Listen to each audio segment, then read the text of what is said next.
Hanson, relax. No cursing. Okay, I moved him. Hello. I just wanted to announce. Hello. Can you hear me? Thank you. I just wanted to announce I moved him down to the audience. I got tired of listening to that fucking asshole. Hanson, I see you're back up again. Why don't you just chill for a few minutes? That was my fault, Steve. I just came in and saw that. I'm gonna put him back down. My fault. That was my fault. It's okay. It's okay. Hanson, chill for a few minutes. We'll bring you back up, but fucking asshole, no. Sorry, no. I love Steve so much. Real quick, let me just apologize for my outburst earlier. I have strong feelings around the shit. I did not know which railway was being discussed, so I apologize for being so fiery. No, you're cool, dude. You know, the thing about libertarians, you've got libertarians that are big L part of the Libertarian Party and our movement, and then you've got small L libertarians. I can talk with a small L libertarian because they have reasonable ideas and they're completely different than big L libertarians. So I think it's interesting that property rights even supersedes free speech, right? If you're in your home right now and you wanted to, have your property respected, you wouldn't allow someone to come in and just start shouting and protesting. It's like what Don Lemon thought he could get away with, raiding that church and protesting and disrupting the church. He got arrested, that's a violation of their property right. This is also the first that. Oh, sorry. Go ahead, sir. That's all that this is advocating for. It's called non-aggression principle. Don't violate others' property rights. It's essentially like. But where has that worked? Where has libertarian principle worked throughout history? It just like the communists. It doesn't work. It does not work. I'll tell you this. This is the first time I've ever heard it. This is the first time I've ever heard about rights to air. Abby, are you there? Okay, well, I've never heard about rights to air before. That's yes, I'm here, and we'll know air rights in New York City. We do it all the time. It's a thing. That's how city group. What's the famous restaurant that? What building was it that they had? Well, Citicorp was pretty much the first big one that. But that one building with the church, it's still there. Yeah, the church. Yeah. And they built it on stilts. But same thing, Steve. Air rights is the same as to your mineral rights and your rights below the ground, what you own, and also as I was talking before about your riparian rights, you own out to the high water mark when you're on water. But it sounded, Abby, maybe I misunderstood because I specifically brought up. So I have a 1-story house. And somebody comes in, buys up the property next to me, wants to build a 10-story building. What do I do to avoid that? And he says, well, I have to buy their air rights. So it's not mine.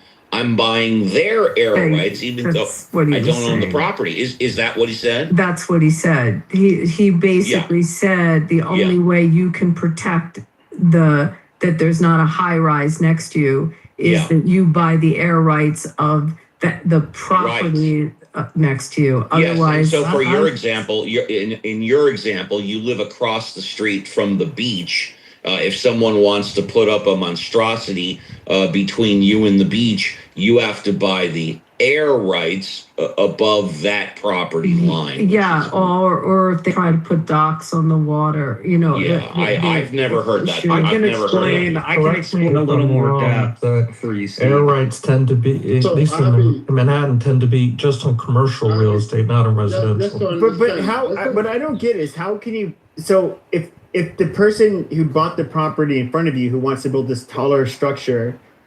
I'm guessing they just bought next to, and you get a certain number of floors per square feet of. So if you have a city block, you get a certain number of floors that you can build, right? A certain number of square feet.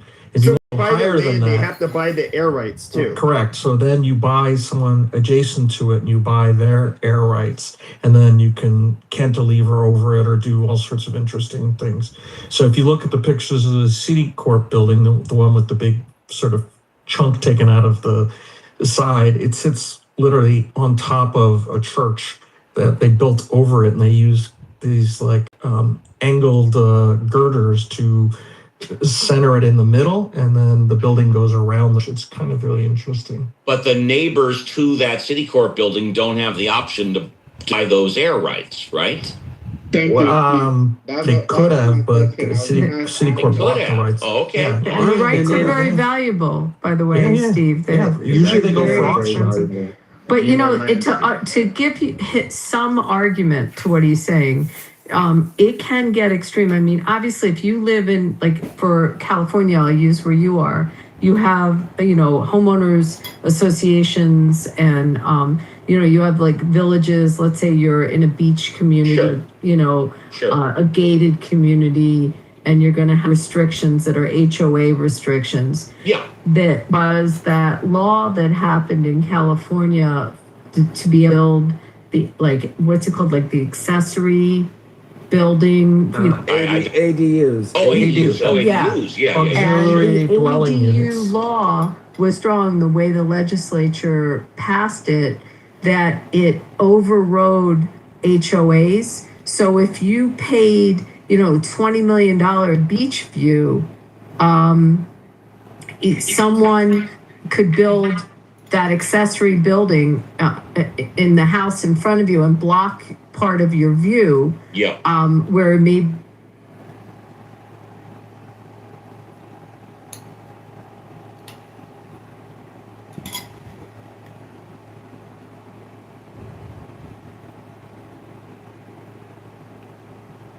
There's a lot of red tape to get this system to work faster. That is what I want. And the companies that, want to hire illegal immigrants and all this other kind of stuff, people say, well, then instead of taking the immigrants and shipping them out.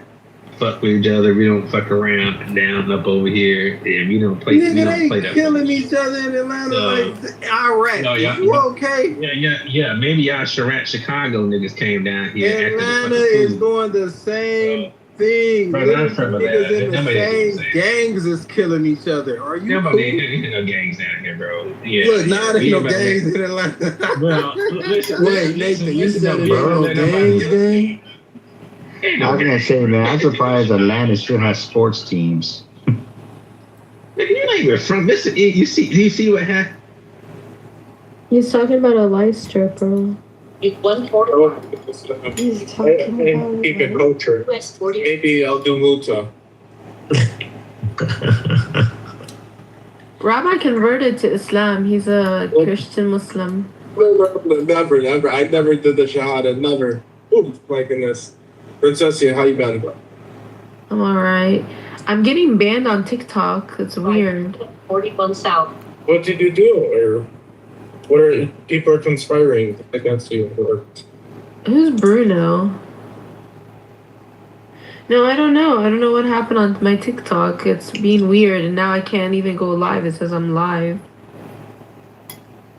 Why is it saying that I'm live when I'm not live?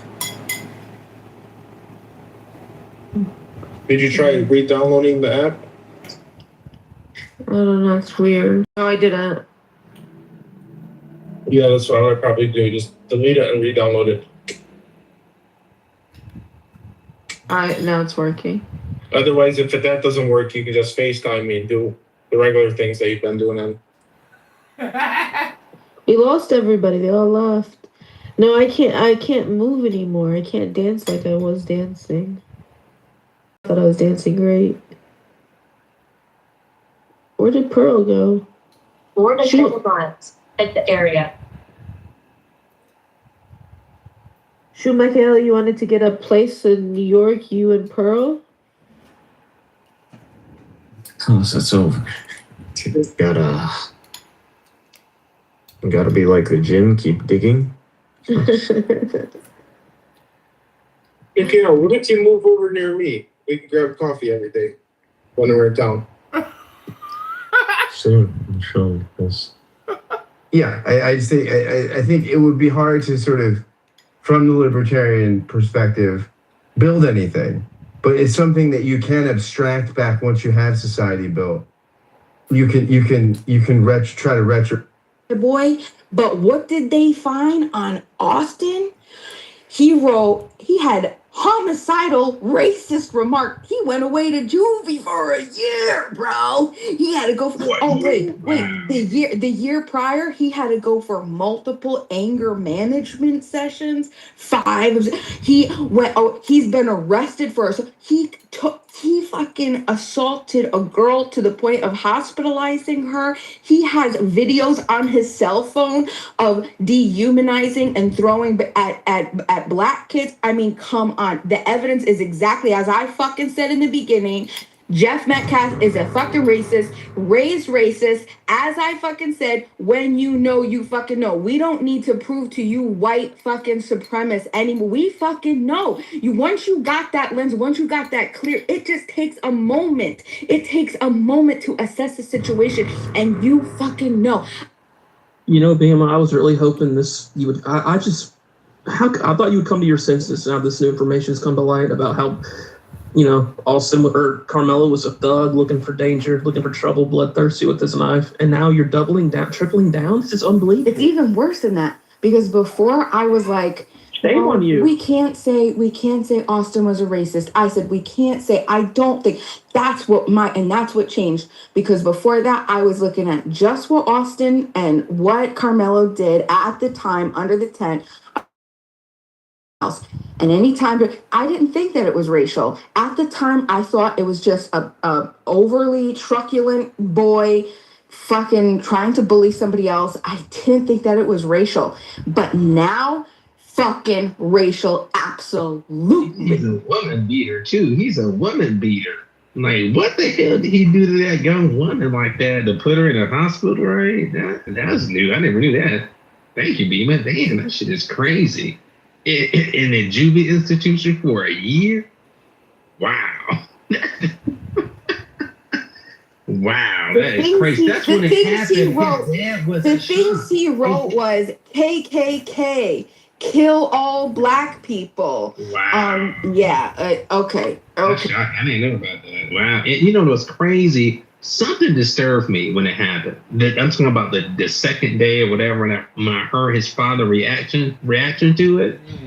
It was like he wasn't shocked.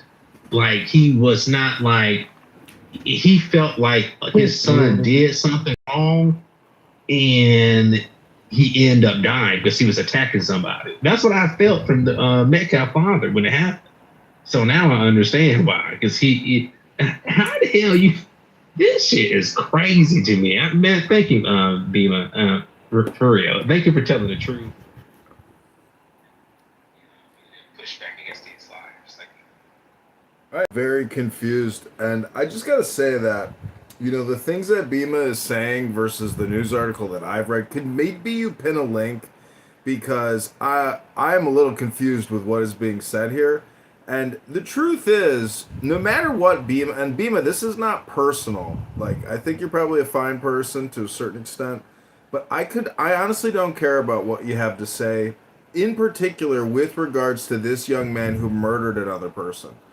Your belief about structural white racism and these white racist assholes, I don't know any white racist assholes on this app. Like, Pepe is about as retarded as it gets. There was one guy here, a fucking trucker loser Nazi. He's gone. There are no white racists. You live in a delusion. I'm here to bring you back to reality, to rationality. Black people are more racist than white people. I don't know any racist white people. I know a lot of racist black people. This app is full of racist black people. Hundreds of racist black people. Like you. Maybe you. The point is, thank you for creating this room. And I hope everybody has a great Thursday night. You may not like me. I may not like you. It doesn't matter. But I'm live streaming you all to YouTube. And I pray you guys have a great night. Health, wealth, love, peace of mind, happiness, and strength.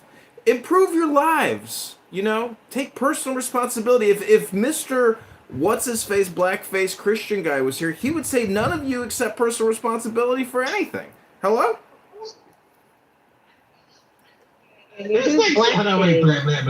See, lying doesn't exist anymore. Lying doesn't exist anymore because I said so. It's not real. People don't lie anymore. Brother, people do effed up things.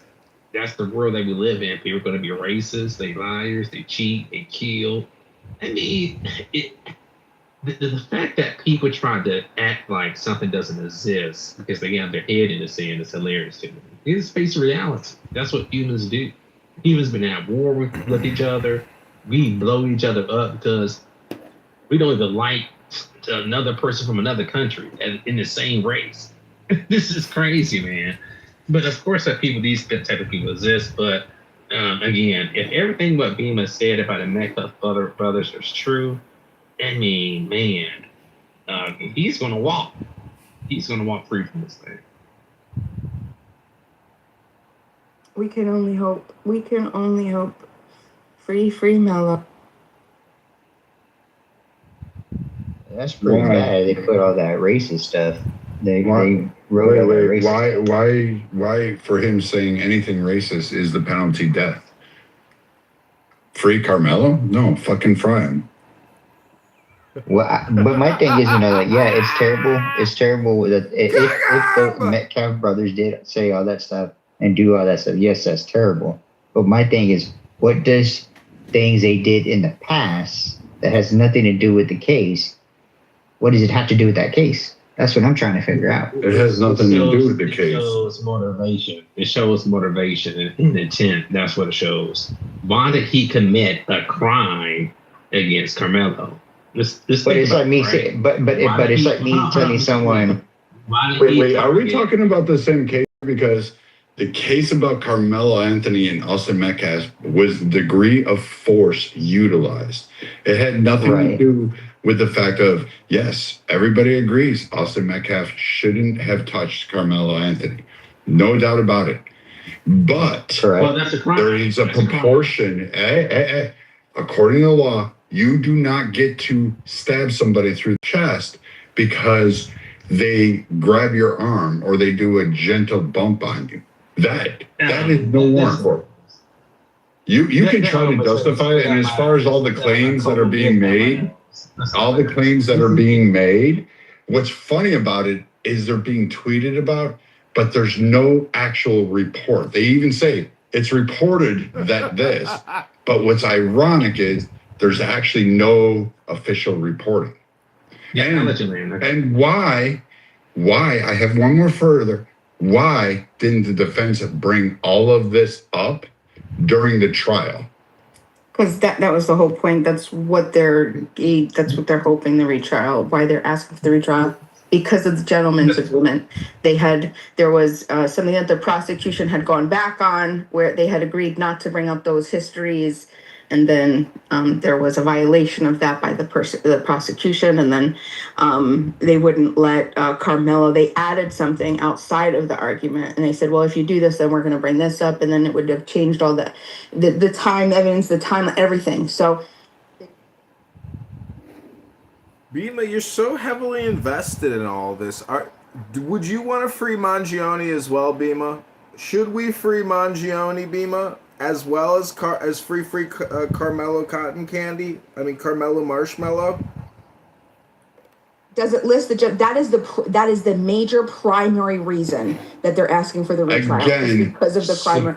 Did you read the motion? Citing an elementary altercation. Did you read the motion? Yes, I have. Okay. Citing an elementary altercation has no bearing on the court. That wasn't. That was. I'm not going to argue it.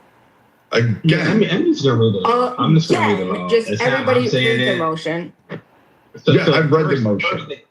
And he'll probably still go to jail for 35 fucking years. He should have got the death penalty. Okay, that's ridiculous. So here's the thing about ridiculous. Why? Because that's self-defense. You know what? I can willing to bet, Bima, if Carmelo was white, you would have been advocating for the death penalty. Well, that's because you're not very smart, Brad. That's because you're not principled. Different skin colors on each of the characters. I'm sorry. Yes, there's nobody in this room. Even people that are pro Carmelo would agree with me that you would advocate for it. It doesn't matter. I think Bima knows what Bima would say, and I'm telling you that it's anybody disagree with that statement in this entire chat? Nobody. In this entire Brad, is it believe reasonable that to think if that somebody Carmelo else, was white, would just sit here and go, oh God, he should be fried. If he was right, if Carmelo was white, I would be saying the exact same thing because I would look at Metcalf is this. I remember Brad, we wouldn't even be discussing my position. What do you think my position on Chuck the Builder is, Brad? But my argument or my thing that I was one physical contact are both charged under the assault statute, Texas Penalty Code 2201. People circumvent the initiation. It wasn't a gentle push because it was an assault. Therefore, it put the whole everything in motion. The first initiation. It wasn't like a gentle. It was a gentle push. No, literally. Yes, it was an wait. No, Nathan. It was a gentle push. Literally, even the defense's witnesses testified to that. How let's be honest. Let's be honest. You see the video. He didn't move from the seat. So where are you getting from? Again, I can't wait till this kid is getting butt fucked in the shower. See, and like that's just ridiculous. I mean, like you're angry. I'll tell you why. Because you're. I'm not angry. What I'm angry about is retarded people that are fucking sitting there advocating for a kid who committed murder, and you're like, oh, in 4th grade elementary school, he said some racial slurs. He defended himself. He did this shit. He like, was sitting. You were right, Brad. He was sitting the entire time. Everybody, he was sitting. The man that committed quote unquote murder was sitting. He did commit murder. Everybody, do you hear that? He said he wasn't. He didn't approach anybody. Yes, you can commit murder sitting down. He sat down. He was sitting the entire. He was approached. He was aggressive, but. Well, see, my thing is my argument is that. Okay, so he had a group of people that approached him and told him multiple times, even his own witness agreed, saying that he was told multiple times to leave. He didn't leave. He sat there and agitated them and got them mad. And again, he still that doesn't even have to agitate by not leaving. Mr. E, that has nothing to do with the case. The case is about the degree of physical force used by Carmelo Anthony in response. I'm getting to that, Viking, because but none of that precursor, none of this bullshit actually has anything to do with the case, which is why people who are like Bima are just ridiculous retarded. You're going to bring up a kid's elementary fucking thing, but yeah, this is why he should be murdered. You know what? I'll tell you what. So the next time some of you say something on Clubhouse, should you be murdered? Is that the standard? So just for clarity, nobody is suggesting that anybody should be murdered. What we are advocating for is for everybody to be able to defend themselves without having to be obviously couldn't be called murder. For us to be forced, I believe you. Protection to aggressors. So Bima, I believe you. Everybody has a right to defend themselves, but everybody should have the. One mic on my nigga Skrilla, man. Y'all in here repeating the same shit. Y'all in here saying common sense fucking talking points. Let me ask Viking a fucking question. Viking, understand. Carmelo definitely didn't have the right to stab that boy. But you like Carmelo stabbed him to death, bro. Like I can I'm listening to what you saying, bro. It's not like Carmelo violently stabbed his fucking boy repeatedly. You know what I'm saying? He poked the nigga and he fucking died. Sorry. But that's clearly a self-defense. Fucking I done been stabbed and I've stabbed niggas. Okay? Alright? And when you stab somebody, bro, alright, a murderer, you stabbing them repeatedly. Okay, that calls for the death penalty. Okay? But he poked him a little too high, whatever, and the boy bled the fuck out. Okay? Maybe he should keep his fucking hands to his goddamn self. And his buddy shouldn't be. Because if I got a bunch of white boys hovering over me and I'm by myself, somebody's getting fucking stabbed. And that's just and what it you're is. going to fucking jail. But listen to me, brother. If 4 black guys, and I know your white ass, if 4 black motherfuckers, if 4 black motherfuckers was hovering around you, if you got, why would I stab 4 black guys hovering around? Brother, if you have 4 black motherfuckers being aggressive coming at you, and one's really coming at you, and you got a knife on you, you bet your white ass he's getting fucking stabbed. Okay. So is he going to punch me? Is he going to put my body in harm? Let me say this. I repeat this. Carmelo did not mean to kill that boy. Doesn't matter. That part doesn't matter. I got a group of fucking white boys. It wasn't even a group. It was one fucking kid. It was one-on-one. You can see it in the video. It was a few of them. No, it wasn't. It was one fucking kid, and every 21 witnesses testified to that. Even the defense witnesses, the ones called for Carmelo, you're wrong. It wasn't a group of them.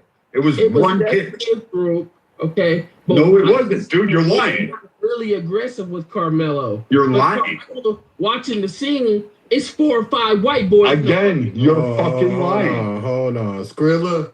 Man, I fucked with you, man. You for your black advocacy, man. But I gotta call you out, brother. Come on now, man.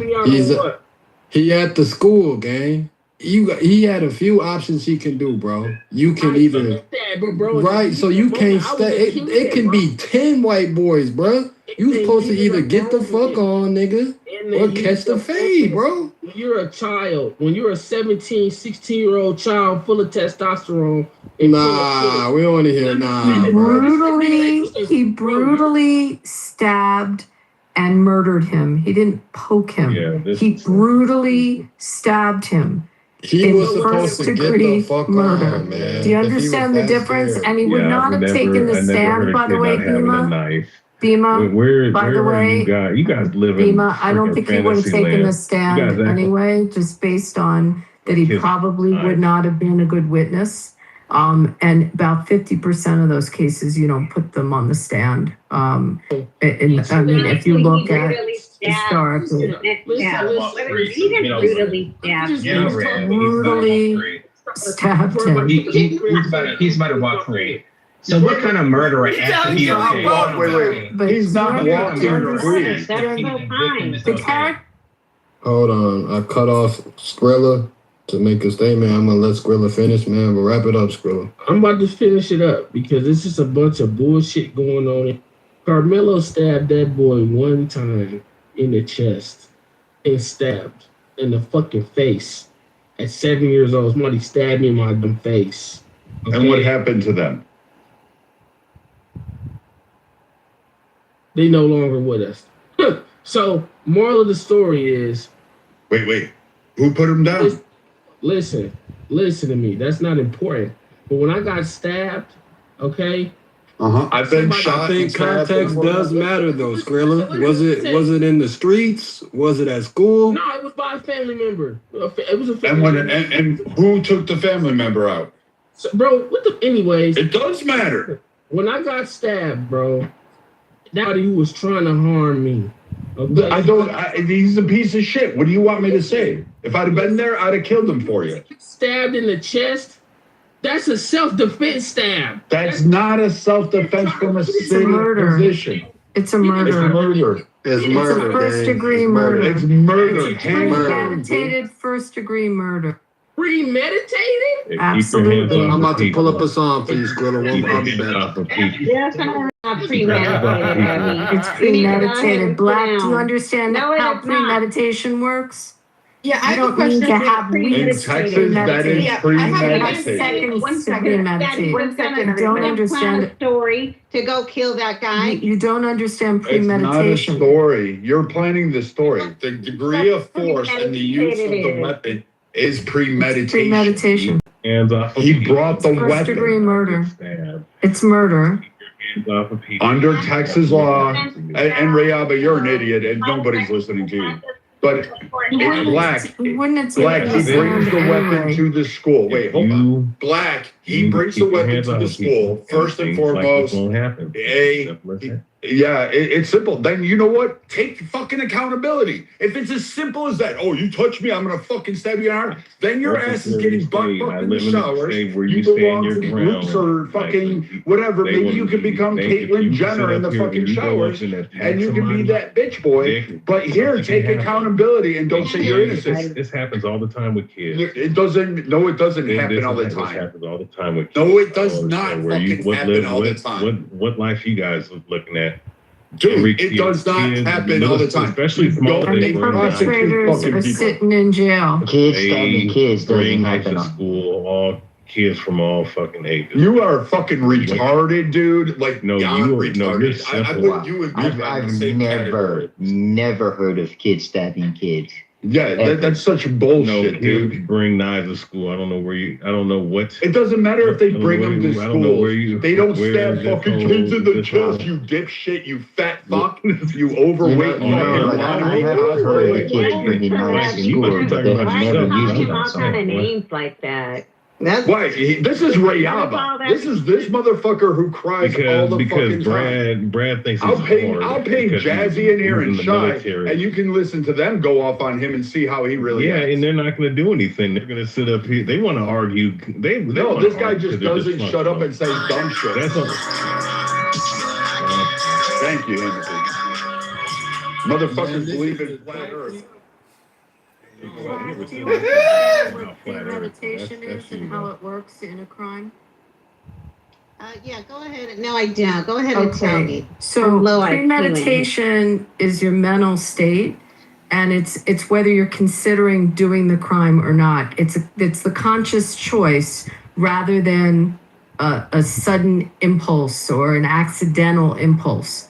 And that's the concept. That's the legal concept of premeditation. You can form premeditation in seconds. It doesn't take, you don't have to have an hour, or even you can in a very short period of time make that conscious choice to commit the crime. And that's why he was convicted of first-degree murder. It's not an act of passion, which sometimes would mitigate the murder if you caught your spouse in bed with someone, which is.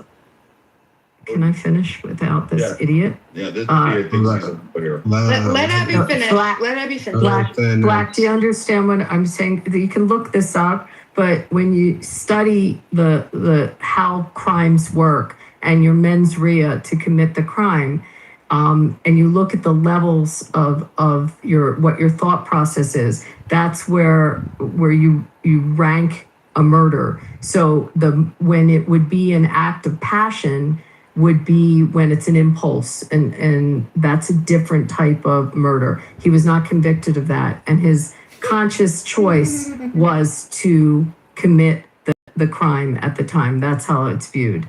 And by all means, go Google or read it or look at Black's Law Dictionary. I don't mean Black as your name, but that's the name of the law dictionary that will define it. That is a standard that we use. But that's why I said it's premeditated.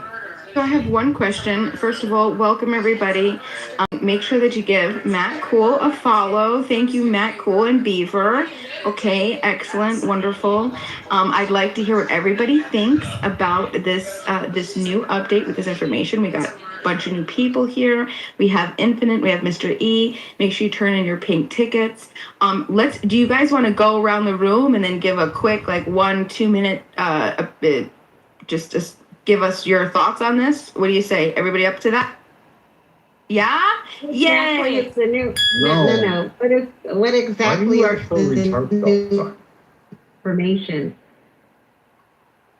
I got something to say after Beamer. Okay, so Abby, I just have a question before we continue. When we're talking about the mens rea, and we're talking about murder, and we're talking about intent, and we're talking about premeditation, specifically, what is the element?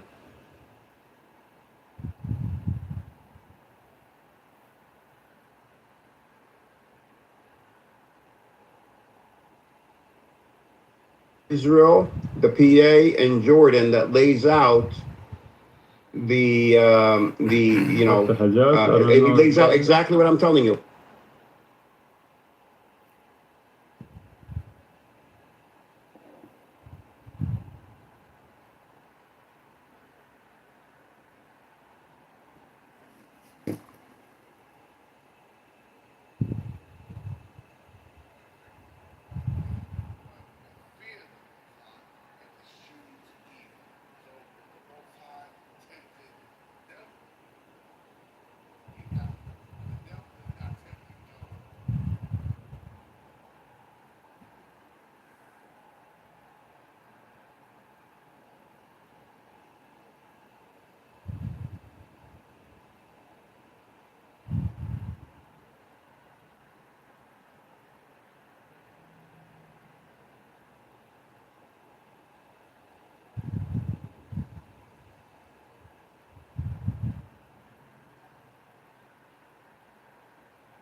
the woman was in imminent fear of her life, and could show and could testify that fear. And that's always going to be a fact-based analysis that a jury's going to do, and they're going to hear the fact pattern and also, where that occurred, what state it occurred, and what the law is in that state. But in this scenario, again, you can form the mens rea in seconds. You just have to make it's that choice that you're making, that you reflect on that choice, again, even if it's briefly, to make the choice to commit the crime and to have the mental and the mens rea to commit it. So, it's always going to be nuanced to the facts of any particular case. But in this one, it was definitely a disproportionate amount of force. And, you're going to go down the room and talk to people. I mean, my point on this case is I don't think he would have testified regardless of the alleged, gentleman's agreement. In a lot of these circumstances, he did not seem like someone that would have helped their case if he took the stand, and he would have been destroyed on cross-examination. Not only on the character issue that the door would have been open to, and all of his past behavior, but just generally as a witness. That always has to be considered. So that's just my take on it. So thank you, Abby. I appreciate it. So just to be clear, so you're saying that proportionality is what is going to differentiate whether somebody's defending themselves or they intend to actually want to murder somebody. No, so I said in this case, the proportionality is very important, because if you argue self-defense, then the proportionality has to be looked at. But I believe the judge gave instructions on the self-defense. Don't you think these girls are making a scene? Continue, Abby. I apologize. I think the judge did, in his jury instructions, give the self-defense argument to the jury. I thought that he did. I have to read it again. But I think that was something that was questioned, whether he had to give that instruction or not. And I think he did. But again, it's even if it's in seconds, that he made the conscious choice to commit the crime. And, the amount of proportionality is what you look at in this one. Right. And so what I'm trying to figure out is, if they decided that it was murder, they're saying that in that moment, in those split seconds, right before he decided to stab Austin Metcalf, he became intentional with, I want to stab him because I want him to die, versus I'm going to stab him to get away from him because he's attacking me. And what I'm trying to figure out to make clear is, in that moment, how do we? What evidence? Again, you're relying on facts, not in evidence. Facts not presented. The case is out there. He was not attacked.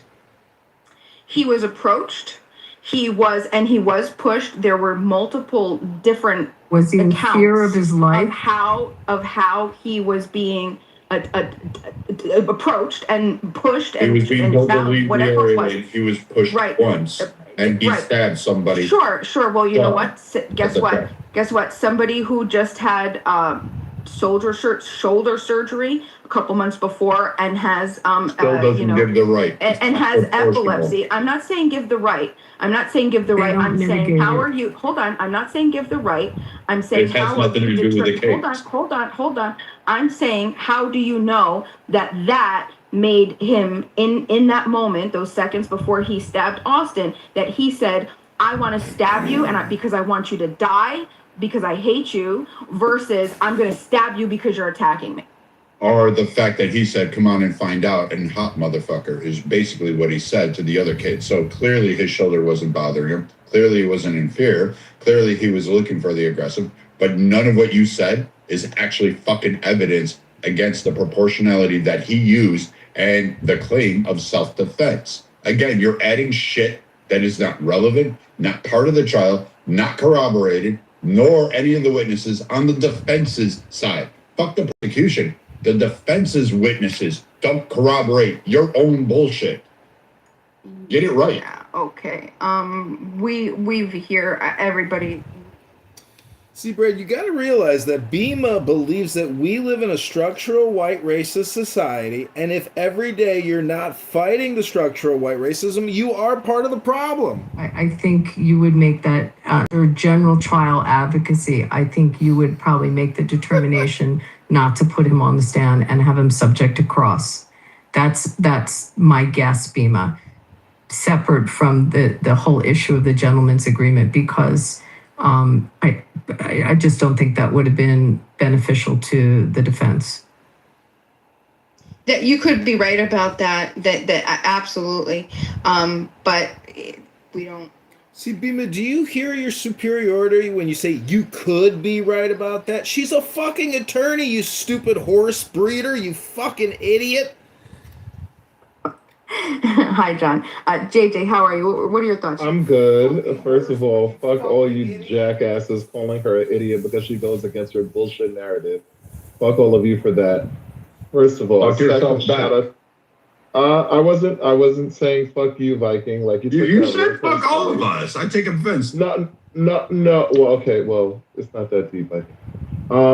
I'm just saying, like, I don't like Bima being attacked because what she was saying. First of all, she was asking legitimate questions, and I think that that's important here because what bothers me is the rush to condemnation of this very young boy who obviously first and foremost he was the aggressor. You know what's fucking aggressive? These fucking Metcalf twins and another boy who is apparently they were all corroborating together were harassing him. You know who's really aggressive? When you take a knife and you just poke it in the heart a little bit. It's just a little poke. That's aggressive. Kill all black people and hail her as well as the racial slur. What? Yeah, so what? So that's wait. I just want to make sure that's on record for everybody in this room. So if you say remarks such as that, like, hey, fuck Jews, fuck Israel, the Jews have a right to go kill you in the street, right? We're agreeing with that today, right? No, we're all about that shit, right? Because I'll go hunting today. Like I can get a free body count from fucking ever, right? We could do that shit, right? Do you see how dumb you sound? No, I know I don't sound dumb because first of all, him stabbing him you're assuming intent, which is the whole reason why Bima was asking those questions, because you're assuming intent. And it's not intent, it's proportionality of force. That's what he was convicted of. So proportionality of force. I like how let's keep that same energy with Renee Good and Alex Preddy and these fucking it's ICE pretty agents. good. You're going to get fucked up if you go interfere with a federal investigation. It's a complete different case. First Amendment. It's a completely different case. Different state. When you call interfering, I call First Amendment. I call you. It's not First Amendment. It's actually the law. Using your car to block federal agents is a crime. That's not true. Yes, it is. No, it's not. You're stopping them from doing their job. Even if it was, to what Brad was just saying. Hold on, Abby. Even if it was, the point that I was speaking to Brad's argument that we're talking about proportionality and escalation of force. That was the intention of me bringing up Renee Good and Alex Preddy, because even if they did commit crimes, blocking a federal agent. So blocking a federal agent committing a crime, just like these Metcalf boys who pushed Carmelo, which is, hold on, it is comparable because they pushed him. They pushed him, or one person? Was it they, or was it one? Y'all are so... Yeah, those are two different crimes. They have nothing to do with each other. They do have different. They have very, very strong parallels, especially to the criticism of them because we're talking about the escalation of force. So aiding and assisting a criminal is the same thing as a young kid stabbing another young kid in the chest. So he just stabbed them out of nowhere? No, he didn't do that. He was pushed. He may have antagonized him, but he has a First Amendment right. He doesn't have a First Amendment right to murder. And then he was pushed, which is an assault. Unconsented touching of somebody is assault. So he was assaulted. So you murder You know how many someone times I've been pushed? I didn't stab anybody because they pushed me. Maybe first of all, there were two of them against him. He didn't know. There was one. There was one. There was one. Look It's at been the video. confirmed by 24 fucking witnesses, including the defense's fucking witnesses. They confirmed it. It was one. It wasn't a group. It wasn't more than one. It was one.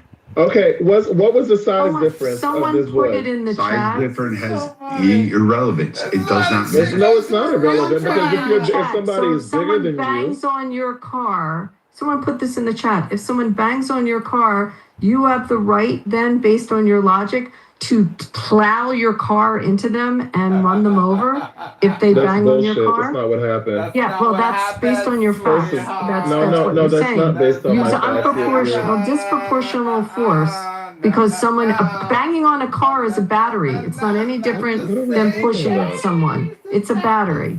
So you're saying you could then press on the gas and run them over. Battery is not. You're talking about battery an object to touch of property. No, you're absolutely we're talking about wrong, property JJ. versus. I'm sorry. See, Black Girl, Mr. E, I just want you to listen to this NFR and just realize that some people accept no personal responsibility. All they want to do is be gay and deflect and be obnoxious. I don't care how you orgasm. If you want to suck a dick or put a dick in a booty hole, or vice versa, that's your choice. I don't care about homosexual behavior. Black Girl, I'm just trying to make the point that I'm not being, homophobic. I am highly annoying person phobic, or a shap phobic, which is super highly annoying person phobic. I do not like highly annoying people. I am willing to listen to this person here on Clown House and live stream him on YouTube. But in the real world, I would not engage with this person and I would run away. When they're in their car, look it up. Oh, when they're in their car. That's different. So then you're in your car and you press on the gas and you run them over. That's what you're saying you can do. They didn't run well, that's not what Renee Good did. You are a sick individual. I am, excuse me? Tell me where you He's doing that for attention. That's all he wants. Finish your submission. In criminal law, just read what a battery is. And finish it up, man, because we got some other speakers that want to speak. You're getting like triple team right now, or niggas just gonna have to come back to you. Yeah, no, it's all good. I basically the whole point I'm making is that we got to keep the same energy in terms of excessive force. If you're going to say that somebody can...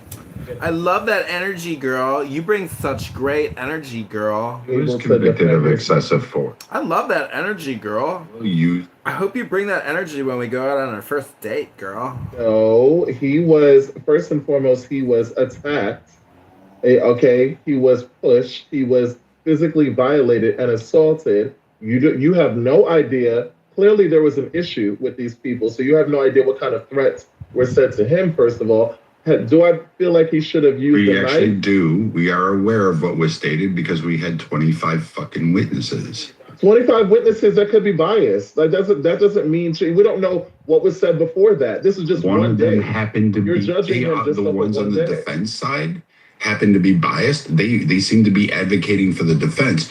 So if they were the defense's witnesses, you can't say they were biased because the defense put them on the stand.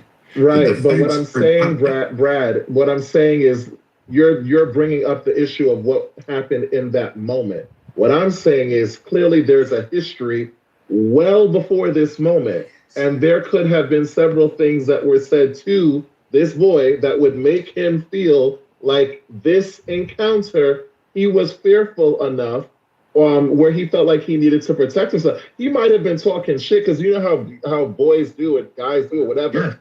Okay, I can't listen anymore. I've had my limitations, my reservoir of listening to that person has reached its limits. Mr. E, welcome to the Carmelo house. Thank you.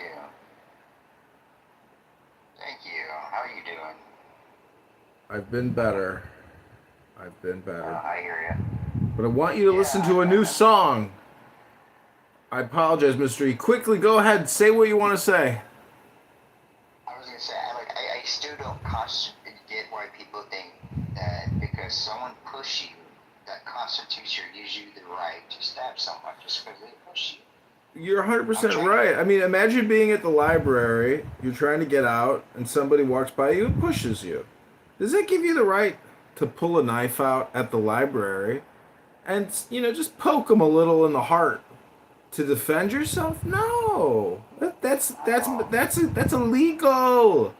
Illegal. It doesn't matter how gay you sound. If you're a black man posing as a woman and you want to talk about Austin, fucking racist Austin all night long, and Carmelo, ooh, that naughty boy all night long. Well, it's a show. You got to realize you're being. White. He could have been Latino. He could have been Asian, whatever. That still does not give him the right to stab someone, even if the rules were reversed. See, that's what I'm saying. It's a show of ridiculousness, and so that's why it's kind of intoxicating, because it's so ludicrous, it's so outrageous that it is kind of what content is in a way. That room right now is a very good example of what you could call like premium quality content, because it's controversially stupid. It's so controversial, it's stupid. And it's so stupid, it's controversial. It's so stupid, it's entertaining. And nobody's got anything better to do at 11 o'clock on a Thursday night unless you're out with a beautiful woman. What I'm trying to tell you right now, Mr. E, is I'm going to play a song. Yeah, they like race rooms. There's nobody reading a book in that room. That's what I'm saying. It's like, it's your choice on how you want to spend your life. I want to educate myself. I like music. I'm about to play you a new song I created. I hope you like it. Hello?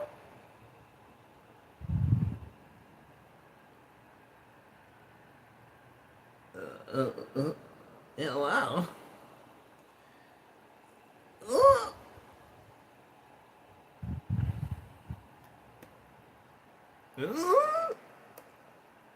That's my Austin Metcalf impersonation after Carmelo stabbed him. He's like, what happened? What did you just do to me? You stabbed me in the heart. How could you? All I wanted to do was push you. I didn't want to die. See, that's the thing nobody talks about is Austin Metcalf's strategy for survival. Like, he was not prepared to survive a possible knife attack. Kind of shows you about situational awareness. And I respond. You don't get to tell me how to respond, because I don't know what you're capable of. I don't even know if you have a weapon on you. So that's another good example of like Clubhouse ridiculous.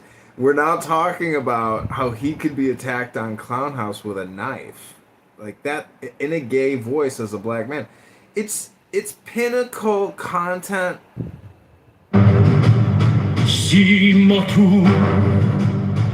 Vitae, learn then, oh my son, that all vitamin.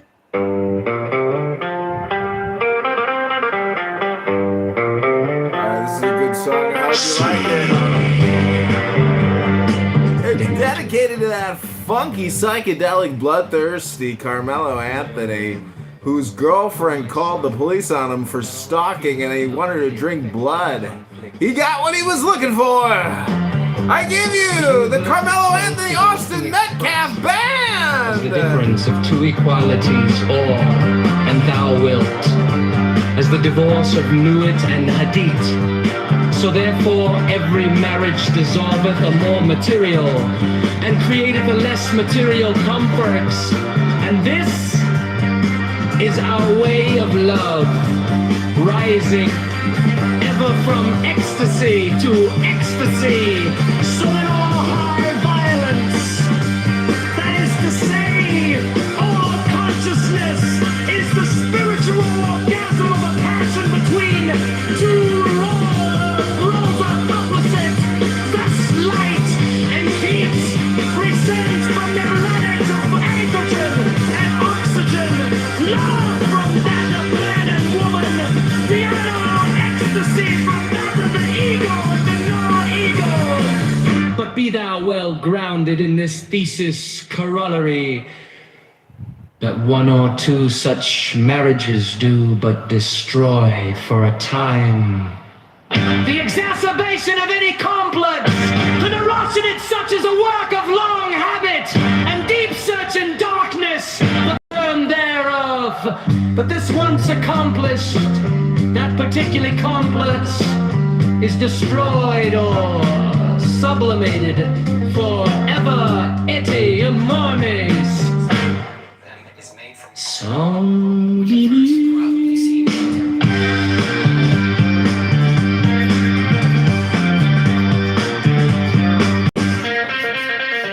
Now then, from the sandbar overboard, sit ye unto the way in nature created. Violence, if thine excretory system do its function not at its fullest, there come poisons in the blood, and the consciousness is modified by the conflicts or marriages between the elements. Heterogeneity is lost. If the liver be not efficient, we have melanton. If the kidneys coma, if the testes or ovaries, loss of personality itself. Also, and we poison the blood directly with belladonna. We have delirium vehement and furious with hashish, visions fantastic and enormous with apollonium, ecstasy of color and whatnot, with diverse germs of disease, disturbances of consciousness, varying with the nature of the germ also, with ether. We gain the power of analyzing the consciousness into its planes, and even of discovery, a hidden will and judgment upon any question. And so for many others, but all these are, in our mystical sense, poisons. That is, we take two things diverse and opposite, binding them together so that they are compelled to unite. And the orgasm of each marriage is an ecstasy, the lower dissolving in the higher.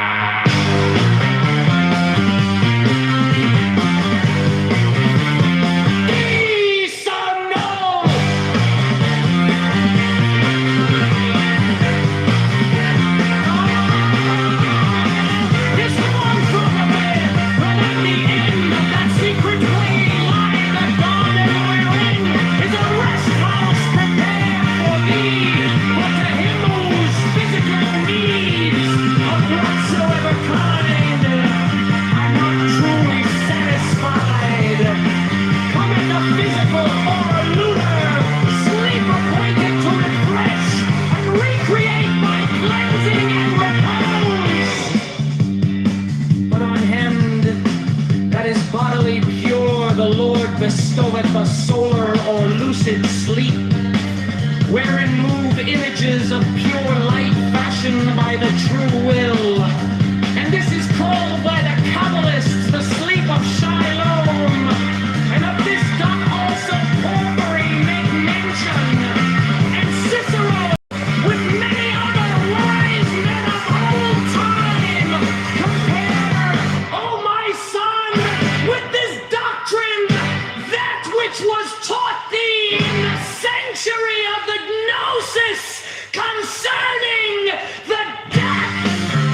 particular cases.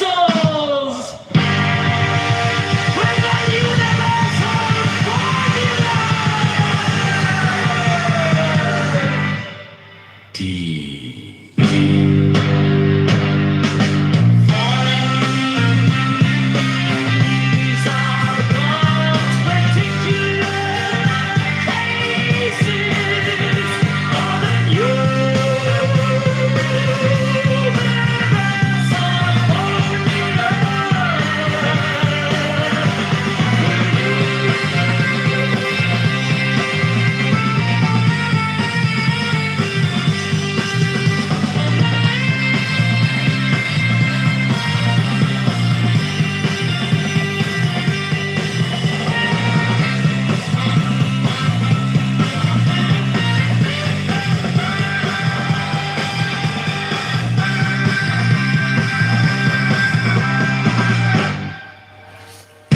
My son.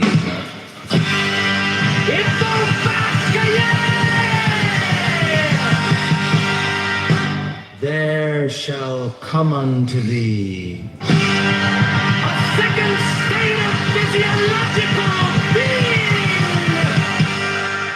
in which is a delight.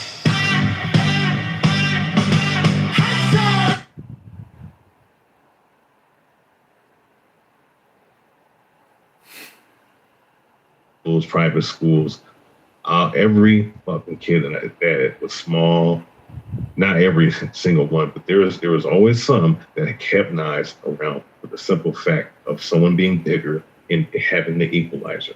You understand? So when it comes to this situation, when someone puts their hands on you, which parents are to tell their kids not to do, they put their hands on you. That's physical assault. All right? That's what everybody's taught.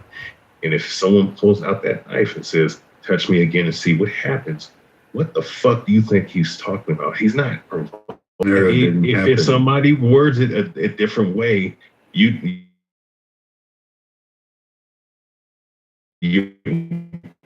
that's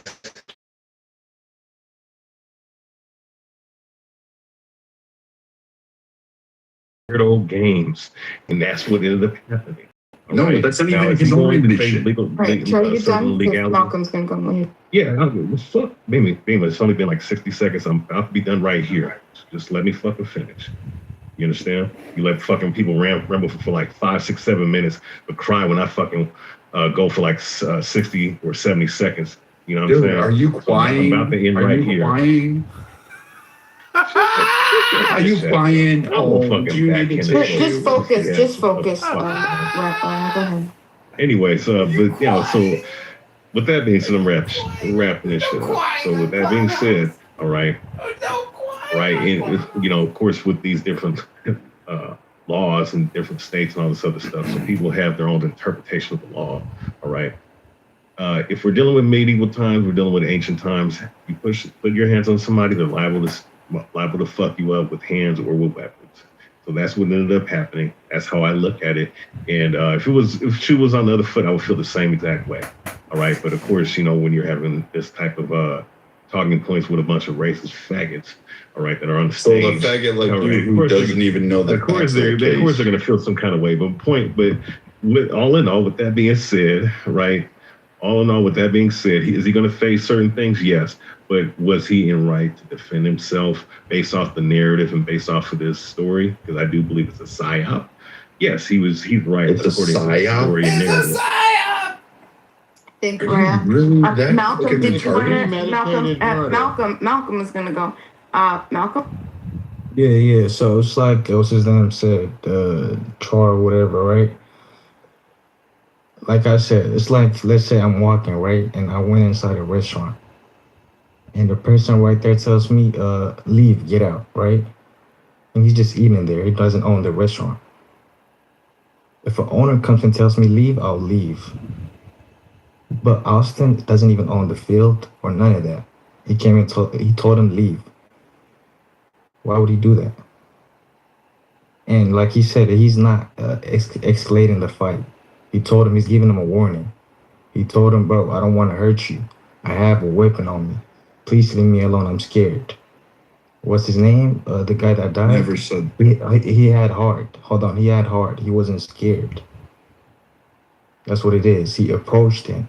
He touched him. And then he did what he said he was going to do. But RIP to him. That's all I'm going to say.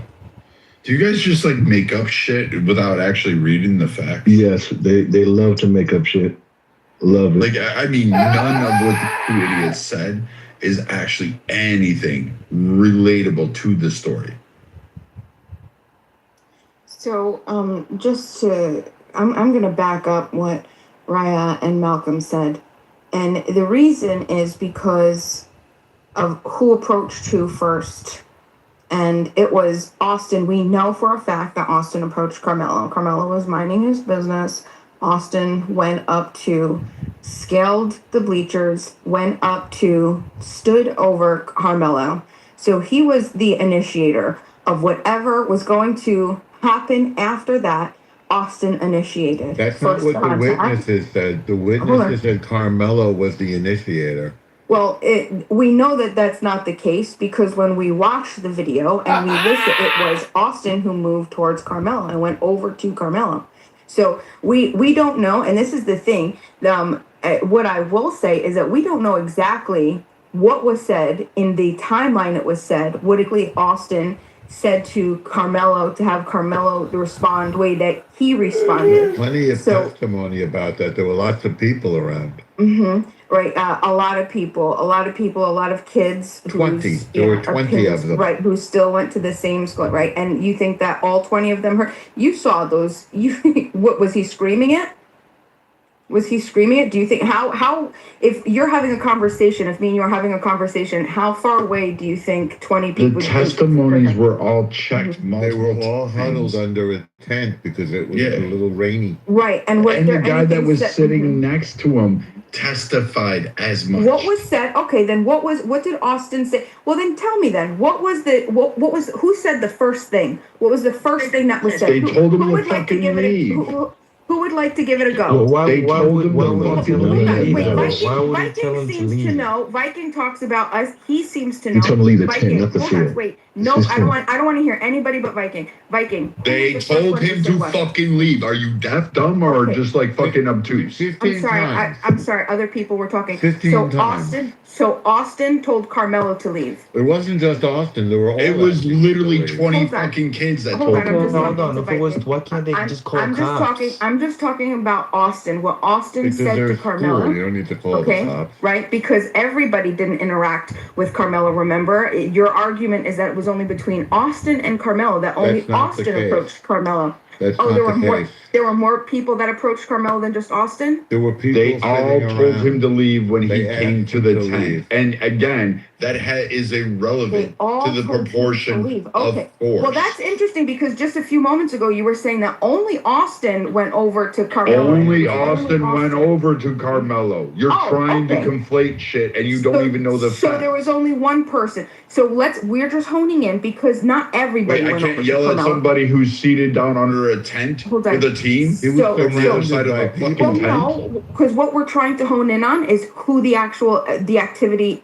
was with. No, what you're trying to do is just make some stupid fucking case and you sound retarded and ridiculous. I'm trying to hone in on the actions and the timeline of the You're actions. not. Well, you're not going to tell me about it because that's literally what I'm doing. I'm saying let's look at the actions. What you're doing is doing cakewalk. You're being obnoxious. No, I'm not. You're saying shit that isn't remotely true. You haven't read the facts. I'm asking questions. How am I saying things that are not asking you to tell me and you're not answering? Why aren't you answering? The easy way is to look at the evidence. Look at the evidence that was introduced in the court, Bima. I have been fucking answering you fucking bloated fucking whale. You fucking bullshit. Relax. Dude, no matter how much the you fucking evidence suck that up, was no black man wants to introduced drop in shit When in multiple people No talk, one wants to it's fuck you in the ass. They gave you I a want to breath. do Like, is get to the give it a rest. And get you lie.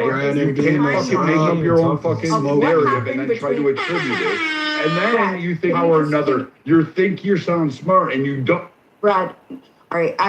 If anybody is under the belief that I'm trying to sound smart, you could just throw that out. Okay, that's the first thing. What I'm trying to do is what I'm trying to do is it's weird that people try to think. I mean, like, I don't know why somebody would go to that, but what I'm trying to hone in on is the actual back and forth and the progression of activity between Austin specifically and Carmelo specifically. So what I'm asking, because everybody's saying that we don't have the information and we're not using, I'm asking the person who's been claiming that we don't. You don't shut up and you're not listening. Austin's the only one that approached him. Questions. Again, fucking a bunch of people told him to leave. Right, but I'm Nobody asking approached just. him. Austin did. Understand that? I Again, understand he that. didn't even read the reports. You see, the thing is that he doesn't. When Brad doesn't listen. I understand that there were multiple people talking, but we are trying to hone in on specifically what happened between Austin and Carmelo alone, because only Austin and Carmelo were in the altercation. And we know that because Brad has been saying it the entire time, that it was only one person that went to Carmelo and touched Carmelo. Okay, so what I'm trying to do is I'm trying to backtrack start with a timeline. So we have You're not even adding anything of value. Like, you'd be better off just sucking your horse's The reason that I cock. can't add value is because I mean, at this point in time, you're not saying anything. Yeah, so you're does trying anybody, to be clever, would anybody Big else? You're trying to be clever. And I'm trying to be clever. No, that's not true. I'm trying to find the timeline. I'm asking questions and I'm trying to be clever. Elormo, do you know the timeline of explicitly what was said? I think what you guys don't like is that. What's the evidence say, Bima? That's what I'm asking. She didn't read it. She doesn't know it. She Would you read the court evidence? Abby, do you know? Would you share it with us? I trust you. What I would do is I would look at the witness testimonies that were also witnesses that were properly impeached and vetted. So, and look at the cross-examination of those witnesses, read the testimonies. You can't go by what just conjecture is. There's actual evidence that got introduced in the court by eyewitness testimonies that were under oath. Your view of a video without full, understanding all of the specifics of the video, it's probably better evidence to hear the eyewitness testimony. I would rely on that, and that's what you should be looking at, not what you think maybe was said, but in fact what the witnesses corroborated. That's how I would look at it. Corroborated. It's too and she doesn't have to do that to form a conclusion that is Bima, I think the biggest problem is that you keep pulling that like weak ends of this argument to make this happen. He didn't have the justification to be where he was to make sense of it. I'm not saying that he has to legally justify himself, but I'm saying all his actions tells a story. You were there under their tent. They asked you to move. You didn't. You was there by yourself. You wasn't with your team or anybody else, right? You had a knife on you that you can't justify to this day why you had it there. Like, it's just so many fucking flaws in this premise that it's hard to entertain that anything he did was justified or right that day. That's why you don't approach anybody. What do you mean? To my Metcalf approaching or him? Because the logic would be that he was in the outnumber. He should have just went to where it was safest. If he's so scared, then you wouldn't go into enemy territory and start talking shit. That's not logical. He wasn't scared at first. He was trying to avoid the rain. So why was he there, Malcolm? Make sense of that, sir. Avoid the rain, right? And then what's his name? No, Kevin. Hold on. He came and told him leave. He walked past several tents. He doesn't have the right to tell him to leave. You can't tell anybody. No, you can. He's not the coach. You can tell someone to leave. He's not the coach. He's not a cop. That's irrelevant. What's his name? It's irrelevant. You can tell someone to leave. He was supposed to call it irrelevant. Very much so. You can tell anybody to leave any fucking place. They don't have to abide by it, but you can tell them. Please kick him. That's it. It's a cop. He can tell him what he want to tell him as well as he can tell Metcalf to fuck off. Then he can be scared. He can be scared for himself and try to protect himself. Well, yeah, but your actions have to show you're scared, not you challenging someone. In this, you're not gonna criminal matter. God, you're dumb. Yeah, but you're not gonna. How are you so scared that you wouldn't challenge someone to a fight? You would not be saying this shit. That's the no, I would say the same thing. Absolutely, no, it's bullshit. I'm calling spade a spade. This is black and white, bro. This is really just you don't bring a weapon to school and go into enemy territory and charge into a fight. Enemy territory. It's a fucking school. Yes. What the fuck? Enemy Bullshit. You know what I mean, man? You're going into another school's tent? Are you That's why in America, hold on, most schools have security, right? So if anything goes wrong, security or the cop handles it. Oh God, this is all logic goes out the window to try to justify this shit, man. Come on, you don't do that. Cops, you're not a cop. First of all, you can't even you can't do that.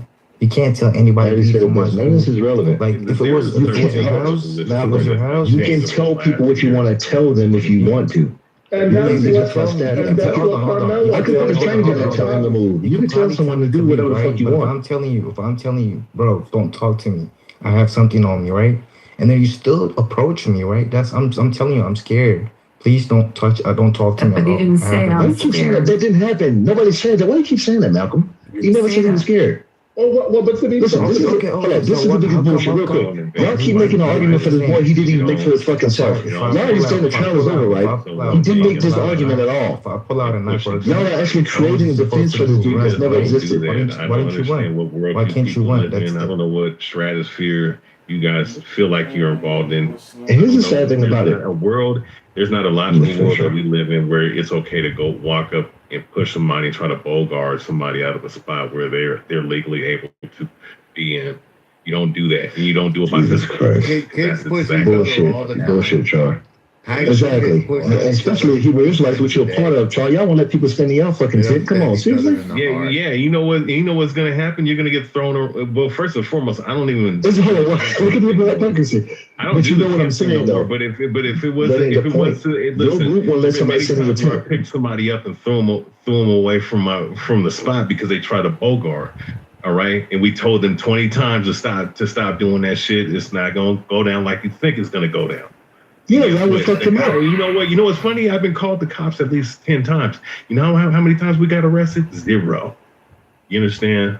So don't even bring that up. The point is, he invaded the boy's space, and the boy gave him several warnings, and it is what it is. You saying he's going to face certain and then he committed capital murder and he could go away for life now. It's not murder. That is not murder. It's manslaughter. And you know what's funny? Because mind you, and this funny how this country actually Norm, it's first degree murder. So the thing is though, like there, in Torah there's a certain thing called manslaughter. Manslaughter is exactly what he committed based off of Torah. But when you're dealing with law, with scumbag lawyers and whatnot who like to put cases on people and whatnot and try to find loopholes in the law because there's so many different laws in this country, you can't even keep up with it. Like 50 different states with 50 different laws and little people in the heart and certain legalities and statutes that you can't even keep up with it. So what he did down there in Texas, if you did that stuff up here, what I'm saying, they're going to look at it from a logical standpoint and be like, look, at the end of the day, it's manslaughter. He might get some time, but we ain't going to put no first degree murder on the dude. It wasn't like he went up and just stabbed the dude, premeditated, it is what I'm saying, off of something that the dude did not.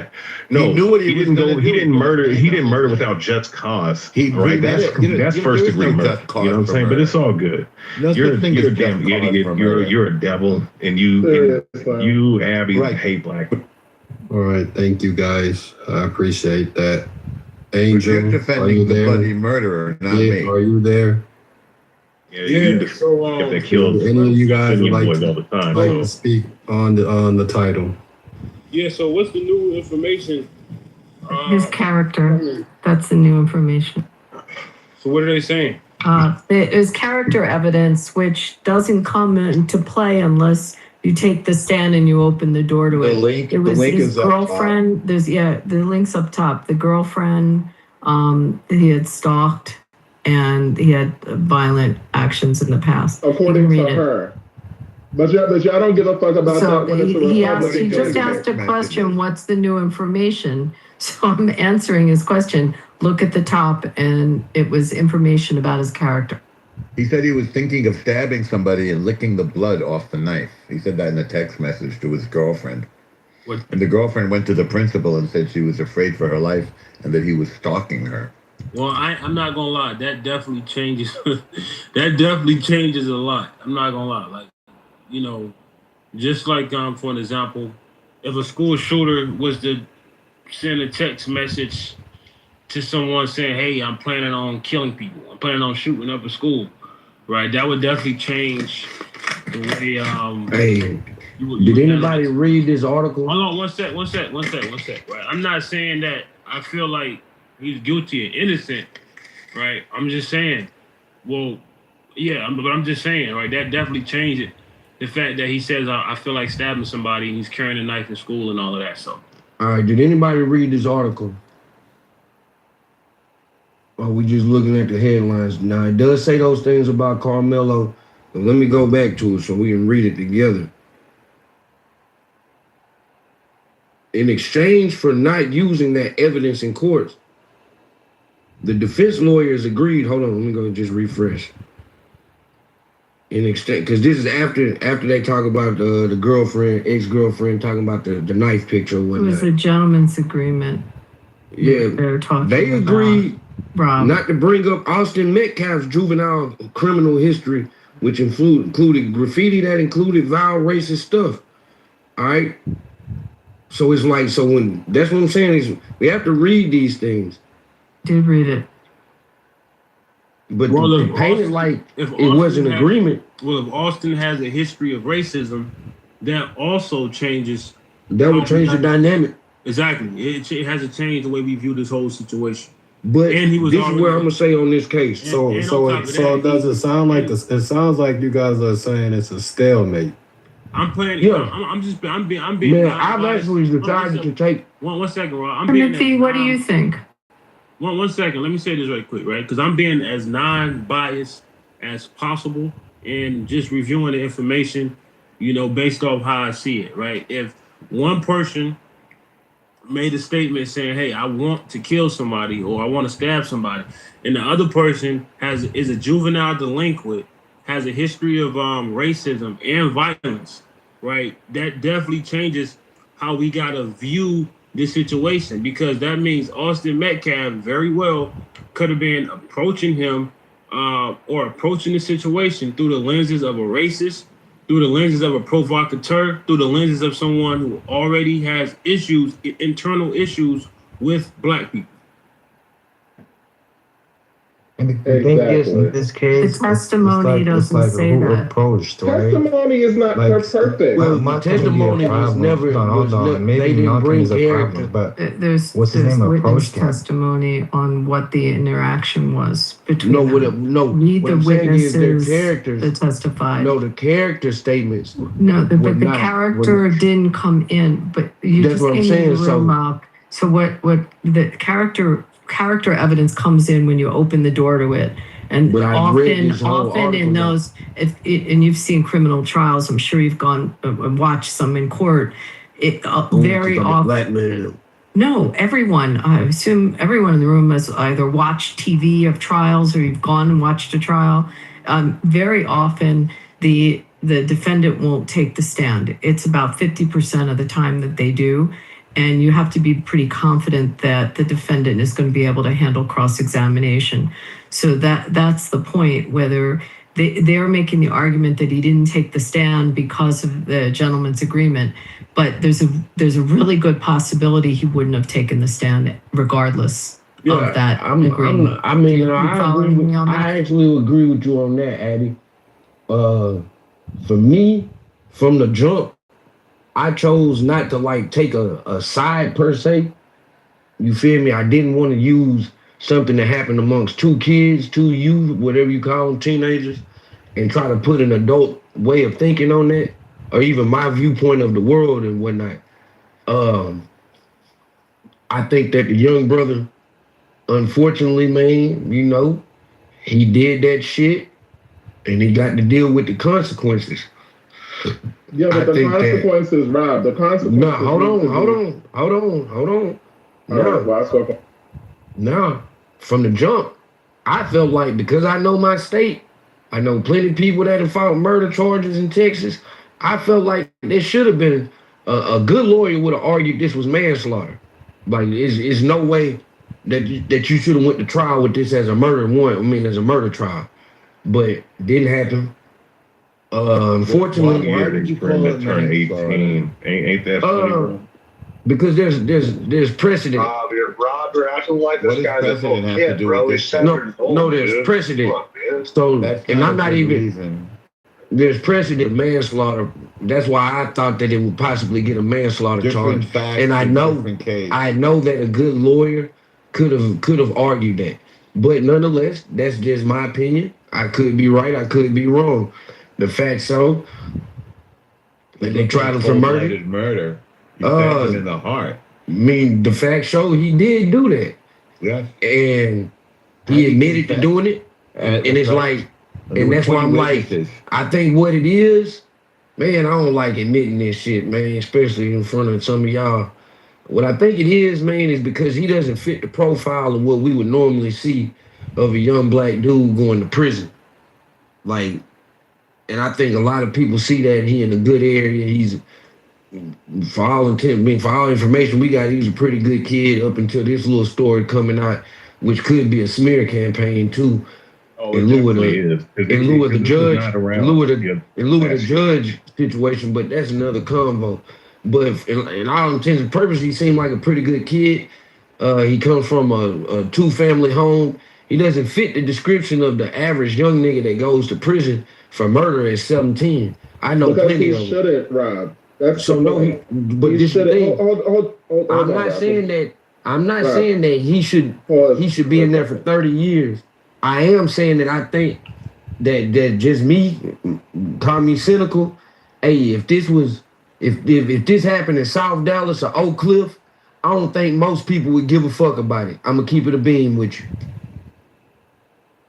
Right, man. That nigga should have, regardless of the I'm gonna keep it a beam with you. that came out, man. I still think that he should have either ran or caught the fade, man. There's no, I just can't find any reason for a nigga to bring out a knife and stab somebody at a high school track meet, man. Timothy, So I think that surprisingly, nigga needs I to go agree down, with you. bro. No, I just don't think that the 30 years when we have similar cases in our state, you feel me? That's up to the jury. The jury heard the evidence and deliberated. It's up to them. Yeah, but see, this is what I can't stand is when we say, well, that's the law and that's the jury, but then we don't seem to hold that same energy when it comes to people that we want to defend, i.e. Trump, i.e. ICE, i.e. Trump, Man, like I just said. Let's not bring, don't equate, bro. No, hold on, Rob, because what I'm saying is that I'm pointing out the hypocrisy and the selective outrage that a lot of conservatives do. It's fucking irritating. Now, mind you, in this particular case, and keep it on this case, clearly he stabbed this boy. That is a fact. We got that. But the reason the penalty is supposed to be based on the intentions of the act. And you can't sit here and tell me when you know that this fucking boy who died, which is a tragedy because he still died untimely, but he was a fucking racist. He was. So he deserved There's to evidence die? of that.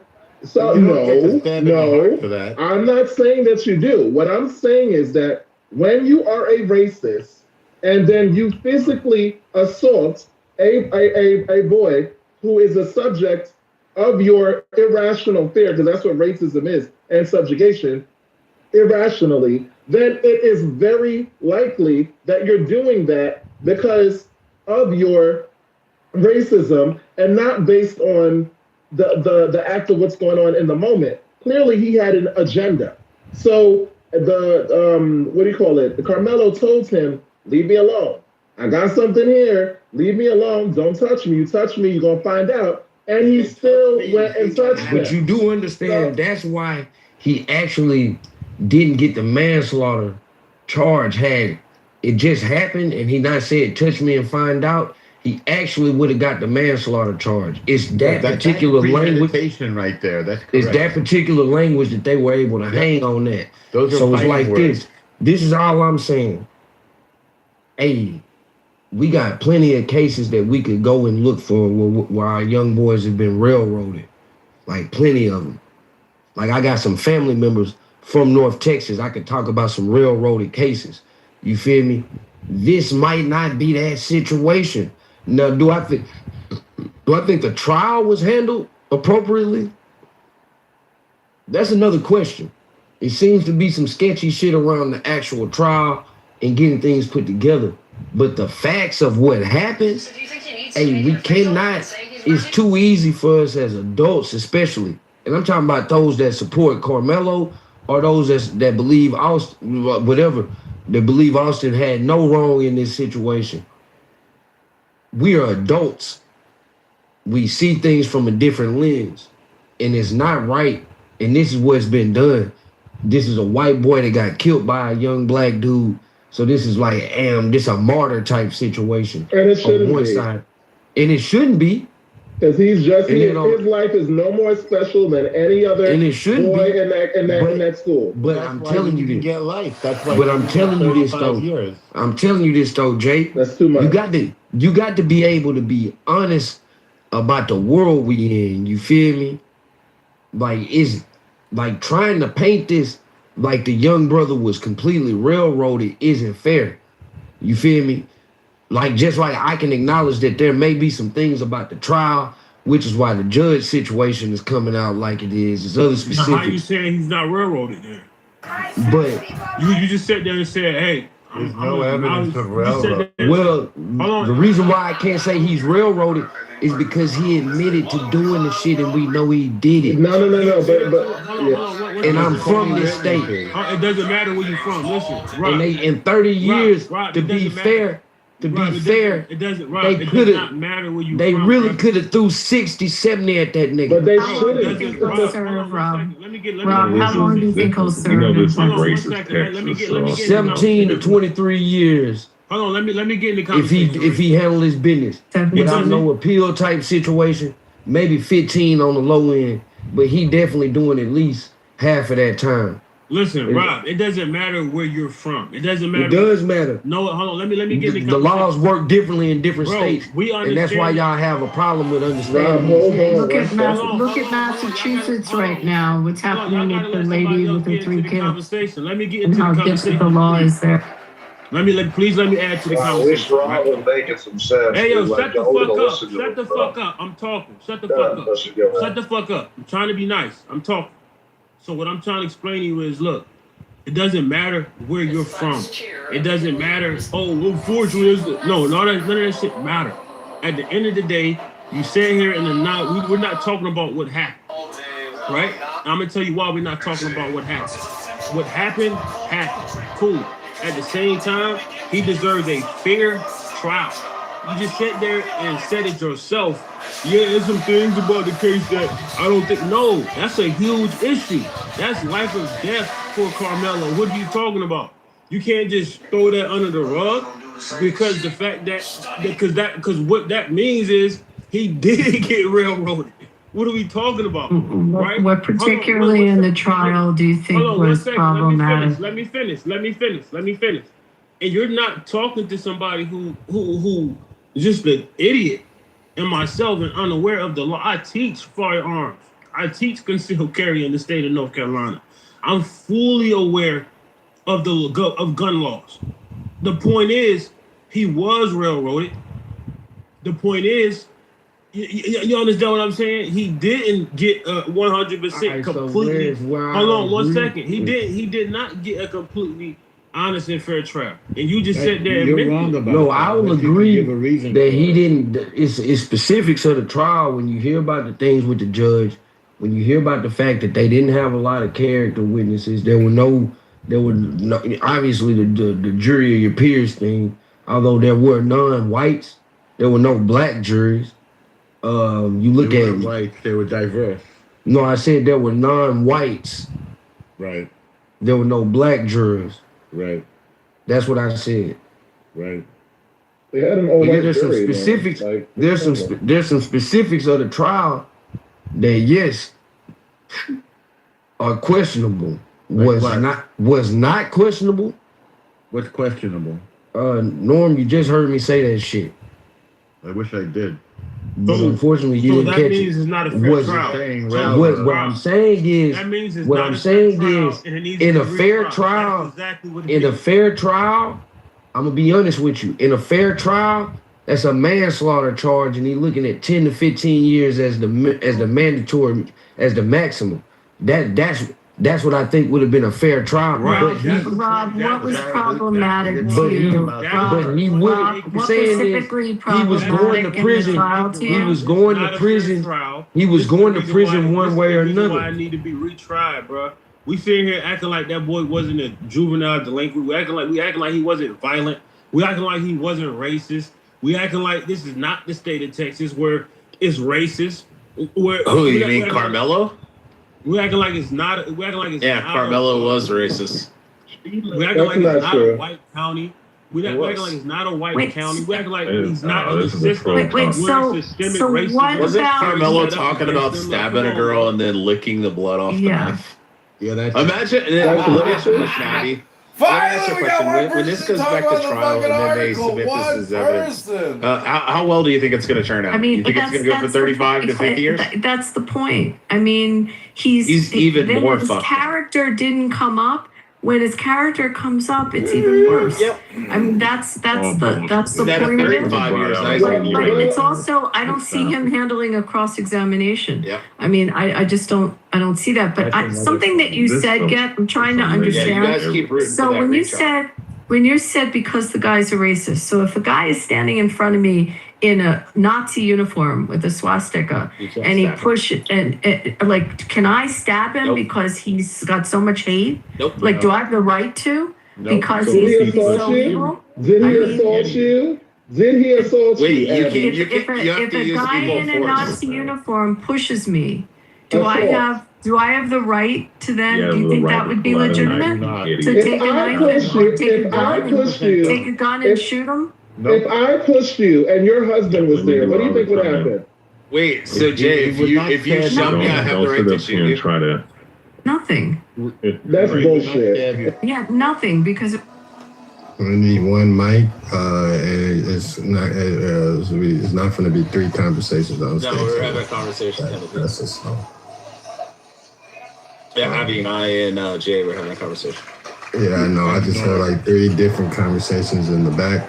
Everybody coming off. Oh mic, yeah, man. tell everybody else to be quiet. Yeah. That's just slow.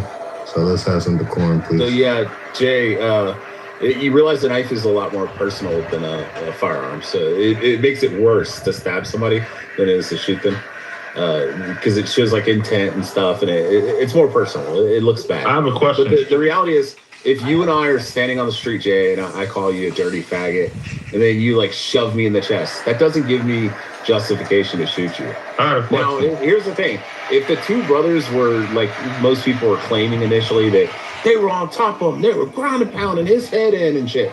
Like, yeah, I would have probably said, hey, yeah, the kid was justified in stabbing them if they were bashing his fucking head into the ground. But it wasn't. It was a simple fucking shove. Yeah, but it doesn't or make put his hand on doesn't make it first degree murder either. Sheesh. I got a question, Sheesh. Yeah, it does. No, it doesn't. It literally does. No, it doesn't. Can I ask you a question real quick? Actually, it does. Yes, it Can I ask you a question, That's why he's in Sheesh? prison, you big dumb fucking idiot. That's why he's in prison Sheesh, right can now. I ask you a question? I have a question for you, my guy. Have you ever been in a fight before? Sure. Right? Have you ever been in a situation where somebody bullied you or you were scared of them? Of course. You know what I didn't do? I didn't stab them in No, the no, heart. no. Listen, let me finish. Cause You can finish. I finished too. But you putting the cart before the horse, big homie. I didn't stab him in the I heart. didn't even get to where I was going. Yeah, I'm So sure you'll get there. let me finish. You don't know where I'm gonna go. You don't know where I'm gonna go. Listen, you're being defensive, and I'm not. I might have said something that was in your Let him defense. finish. Let him finish, I Norm. might have said something in your defense, but you won't let Yeah, me finish. because you're not listening, Lauren. Let him finish. I don't want to have to. I don't want to have to move any of y'all, man. You know what I mean? I haven't moved nobody yet, but I'm tired of repeating myself. I ain't gonna cap. Let him finish. I appreciate you, my brother. So my thing is this, right? You said you've been in fights, you've been bullied, all these other things, right? Of course. When you're in those types of situations, were you scared? Concerned. I got adrenaline. Okay. Were you scared? You were scared, correct? You agree? Not correct. I got alive and energized. My spidey sense went off, and I got adrenaline. You got a lot. You got alive and energized, but you weren't scared. No. So do you know how it feels to be scared in a situation? It depends on what situation. No. Do you? I asked you a simple question. Do you know how it feels to be scared? I'm trying to give you a simple answer. Okay. From my life experience. So if you know, so in situations of that nature, where you have an individual that you may be scared of, or you're in a situation where you're scared. I don't remember ever getting scared of anybody, just figuring out what I didn't even finish what I'm saying. I don't think boys You're get assuming scared. what I'm going to say. You're assuming No, what I'm I'm not. going to say. No, I'm not. Yes, you are. I don't think boys get scared. I think we deal with the situation. You don't listen. You don't know what everybody's situation is because Well, just that's people. based on my short time Never on the mind. planet. Never mind, My bro. experience. You're right. Never mind. Yeah. I rest my You case. don't, I'm not you even. you don't think that a human that is a male has the capacity to get scared, Norm? Didn't say that. That's basically what you said. I'm paraphrasing. Not Boys don't get basically. scared. Well, don't paraphrase because I'm very careful with my words. I say Yeah, words but carefully. you're parsing them to prove a point that's not a point. Oh, it is Everyone a can point. get scared. No, it's not. Everyone can get scared. You didn't. I'm saying I didn't. I said guys don't get scared. We deal with But then situation. right, but that's just not true. No, And I think it also, is. scared just because you okay. I think I it think is. maybe scared because I'll agree with you. Scared. That For is me, crazy. for me, I will give you the. I think what you're trying to say is that guys may not get scared in like the way that maybe a woman would get scared, but you're scared enough to realize that the situation involves a threat to your. I become alert, and I want to do the thing that's going to save myself. Fight or flight. If I can leave, that's much better. Yeah, it's of not course. necessary to get into a fight. That's what happens. That's the Yeah, but you shouldn't have to. Yeah, If I wanna Norman stay- actually. But that's the smart thing to do. Norman, I actually trained with the second highest ranked Machado Brazilian Jiu-Jitsu professor in the world. And one of his first questions when I started practicing with him, he asked me the simple question which most martial arts instructors will ask you. And the correct answer is this. Most people say, he'll say, well, what do you do if somebody comes up and approaches you and they want to fight you? And most people are like, oh, well, you grab them around the waist, or you get a, do this, or you do that, and like they break down the whole analysis of how they're gonna do the fight and shit. And he asked me that same question, and I said, first thing I'm gonna do is I'm gonna verbally try to de-escalate the conversation, the argument, and then I'm gonna try to remove myself from that situation. I said, if there's absolutely no option of doing that, then I'll use what I know. And how old Then are I you? use what I know. And that's the correct answer. That's And what how old are Carmelo you? should have done. Of course. But 41. Yeah, but I've been in martial arts. You're talking about a 17-year-old. Yeah, I know. I've been in martial arts since I was like fucking 5 years old. My dad was an 17-year-old Okinawan Shotokan fucking sensei, judo instructor. I mean, like fucking Right, but sensei. Rich, but So like that's I literally grew up in a fucking dojo my entire Right, life. exactly. So you're gonna. But here's the thing. Here's the thing. That's what I'm trying to get at, JJ. Is this kid was a Mons, pen I up. said I wanted This to is get a into kid you. with a shut the fuck up, Ray. Go suck a fucking white guy's dick. So JJ, all I'm trying to say is this kid had some frustrated. They have to pay for that. This kid, I know he's gay. He lives in Seattle. We all know Ray's on the down low. You hang out in rooms with trans and gays. Okay. No, you. All right, One so that I'm has gonna been address visited. JJ real quick. Then if Ray can just chill out for a second. Anytime I talk, Ray's like Dr. Adams. He comes off mic and attacks me. So Jay, all I'm trying to say is this kid's got some frustration, some pent up fucking anger. I mean, you can see with his conversation talk about want to stab somebody, lick the knife. He's probably been punked a couple of times, and he feels that, since he's been punked, he needs to get his lick back at the next person. And he's just a frustrated fucking teenager, and he lashed out and he stabbed somebody in the fucking heart. And that shows intent. That shows malice. That's why it's murder, not fucking killing.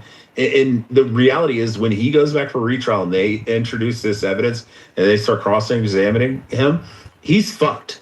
He's probably getting 50 to life. So they should have left it alone and gave him his 35 or whatever, and he should have stayed with that. But now he's literally fucked.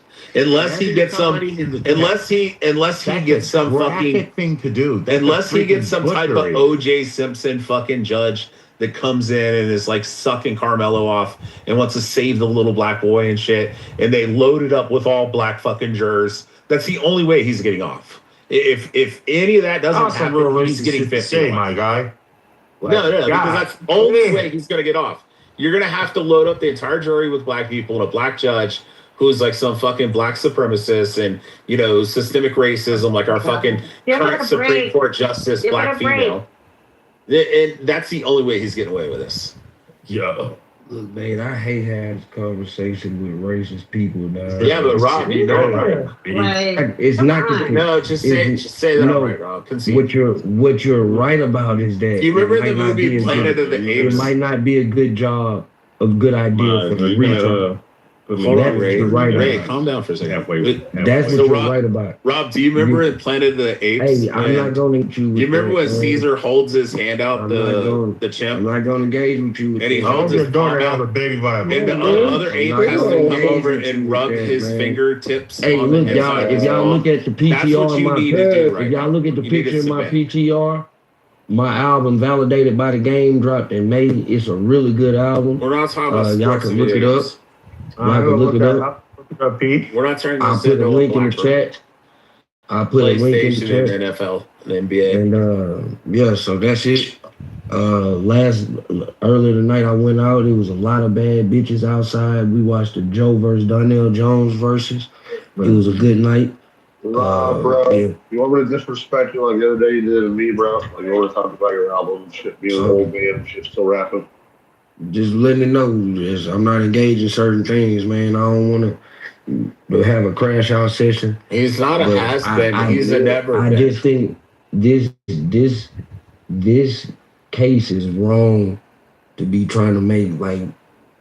Yeah, a retrial is going to be terrible. I don't think a retrial is smart. No, it's amazing because now he's going to get life in prison. I could be wrong. I don't think so. No, first and foremost, like I said, unless they stack that. Unless they on black. Oh God! All right, she said she's conceding her time. So unless they get a black judge and some fucking black supremacists and load the fucking jury with black people from the fucking hood. Wait, Rich. Unless so they're all from the hood, Rich. None of them are going to take this up. Rich, are you comfortable with having an all-white jury in a case where one of the parties involved was a known racist? There was no all-white jury. There was not. It was an all-white jury. Wait, where were the black people? Hold Where on, were Jay. the black people? Jay, you asked. Hold on, Norman. Hold on, man. Why is it this case been out for some months now, and it seems like people don't know the facts of the case? Like, what's going on, guys? So I'm gonna ask Jay for not clarification. you specifically, JJ, but I'm just saying in general. Like, you're saying it was an all white juror. He's saying it wasn't an all white juror. There were no black people. What's going on, man? There were no black people in the case. That's a fact. So Jay, you asked me. You asked me. Jay, Norman, shut the fuck up. You asked me a question. Believe me, Rick, he wasn't just talking to you. No, I'm not gay. I'm not a fucking liberal like you. What'd you change? I'm not from New York either. So Y'all take that flirting shit to the DMs. We not doing that on the stage. Go flirt in the DMs. go in the audience, Norman. Go to the DMs. Lose my train of. You have made the fuck out of me. Gay? El Norma, are you gay? He is gay. Oh, Why Lord. are you gay? He's gay as Uma is a ladyboy. Why are you gay? I am a mother. Uma, how do you feel about the title? What do you think about the new news that came out? If you've been paying attention to it, man, give us your opinion. Why is I Death said not on? Uma, not Bow, but you can go after. Okay. I just want to know why Death is not on here. Booga. Let Uma speak. I want to hear from Uma. I did know that El Norma was gay. I'm shocked and let me gather myself. She is so annoying. Tranny Uma. Hi. What's just happened? All right, Bow. Cappuccino. I'm gonna go to Bow. You don't hear it, you we're gonna come back to Uma. Let the gay people speak. I need to ask you something real quick. So, yeah, I'm gonna ask you something. So why is not like death on this chart? Like, why is there a life sentence? Like, it should be death on here. You think because it doesn't meet the death penalty qualifications, man. It's very hard to actually get a death penalty conviction in Texas. Okay, well, look, can we just put it up for a hypothetical? Just to see what that's nowhere remotely near a death penalty situation. When another person stabs another person and then kills them. Only one Yeah, reason why absolutely. there was no. But he's 17 and he's ineligible for the death penalty. That was my understanding. It doesn't matter. You Not should even- see what not they even- did to not like young even- kids at the age y'all of know 13. what- Didn't we elect it would have to be a capital crime. It would have to be a capital crime, guys. You guys don't understand. Okay, just for the hypothetical, can we? I did say No, I'm afraid we can't. Sorry. We can't change it. Yeah. Can't what? It's Yes, already you can. You have the control. You have the free will to. Then why not? No, I don't want to. They have to be 18, and it has to be capital. Yeah, no, but that's still. they wait until he was 18 to do all this Let's shit. make it hypothetical because I really like to see him get like. I don't care what you want. It doesn't matter what you want. You're not going to get it. Don't talk about it again. Listen, as a disenfranchised black.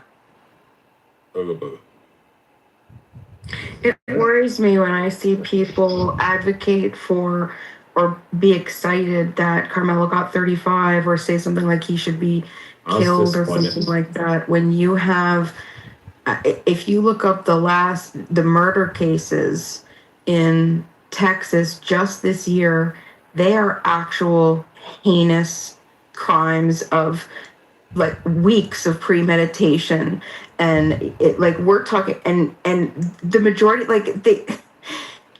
the sentences are insane. Yeah, they all should have got 35. I'm 15 years. I mean, for killing, 15 years for intentionally killing multiple people. But New York gives pedophiles 3 years. And we have this. But look at the case that's on. I'm surprised you haven't talked about this, unless you did and I didn't hear you, about the case that's happening right now with the woman in Massachusetts and the difference in state law. I mean, the burden is on the state in Massachusetts to show the distinguishing, her ability to distinguish between right and wrong. It's so completely different than Texas law. Have you talked about that at all? No, I don't even know what case you're This is the talking about. woman that killed her 3 children. Oh, the It's, Lindsay Clancy thing? Yeah, that's on trial now. Oh, yeah. But the burden of proof, I mean, you see the difference in the states and how they approach criminal trials, and in Massachusetts, the burden is on the state to show that she could distinguish between right and wrong. Not on her. Right, This and is that's so what, different. and I get. Right, and that's what I get, and that's true, especially because the way that they have first, second, third degree murder, and just in Texas it's only murder, and then there's other things. But the what is frustrating too is that this just wasn't a clean, it just wasn't clean. There was so much questionable aspects that it's supposed to be beyond a reasonable doubt, right? And you can't, and for one of the things that I hear a lot and often brought up is the statements that Carmelo made, saying that they were provocation.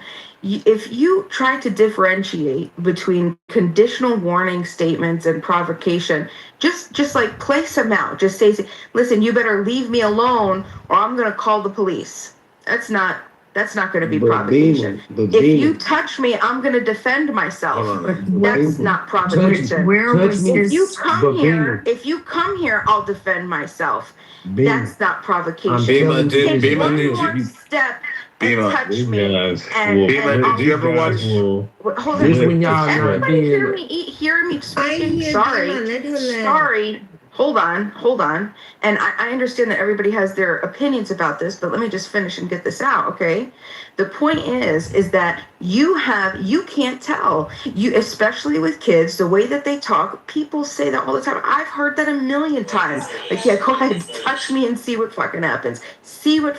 I'm gonna defend myself. You think that you're gonna come? You think that you're just gonna hold on. You think that you're just gonna come and you're gonna bully me, right? There's also there's also so much questionability about the mentality and where he's at. If you look at the psychology behind saying that same type of sentence, if you were to call a psychologist to sort of weigh it could just be 50-50. It could be said out of fear. Touch me and see what happens. It could be used as hold on, one moment. It could be used as a deterring statement. Psychologists will defend this, okay? And this is my point, is that there was beyond a reason, it was not beyond a reasonable doubt that he absolutely, in his mind, the seconds as he stabbed Austin Metcalf, that he stabbed him because he wanted him to die versus him defending himself. Hold on, man. The mental gymnastics. Hold on. Is today national disrespect Beamer Day or something, man? Like, I don't like what I've been seeing on this stage, man. How y'all been coming at Beamer, man? It's starting to make me mad for real. You know what I mean? So y'all don't get y'all shit together, man. I'm finna start smoking y'all, man. No cap. You can't talk truth, bro, Timothy. You can, but all the interrupting shit and calling her out her name, XYZ, man, I can't go for it no more. So I'm finna start smoking y'all, bro. That's her last warning. Well, I think it's just crazy, bro. Like, I'm just saying, man, the things that she's talking about, it sounds like mental gymnastics to me. I mean, this thing has been litigated already. The kid's guilty, and now there's even more evidence that, brings up that, he had some bad intentions. I don't even know why we're going through this again. So we're going through this again because there's a lot more. Saying, Jay, hold on, just give me a second, brother. Come on, I haven't gotten to talk for a while. Okay, go ahead. I'm going to talk for a minute, bro.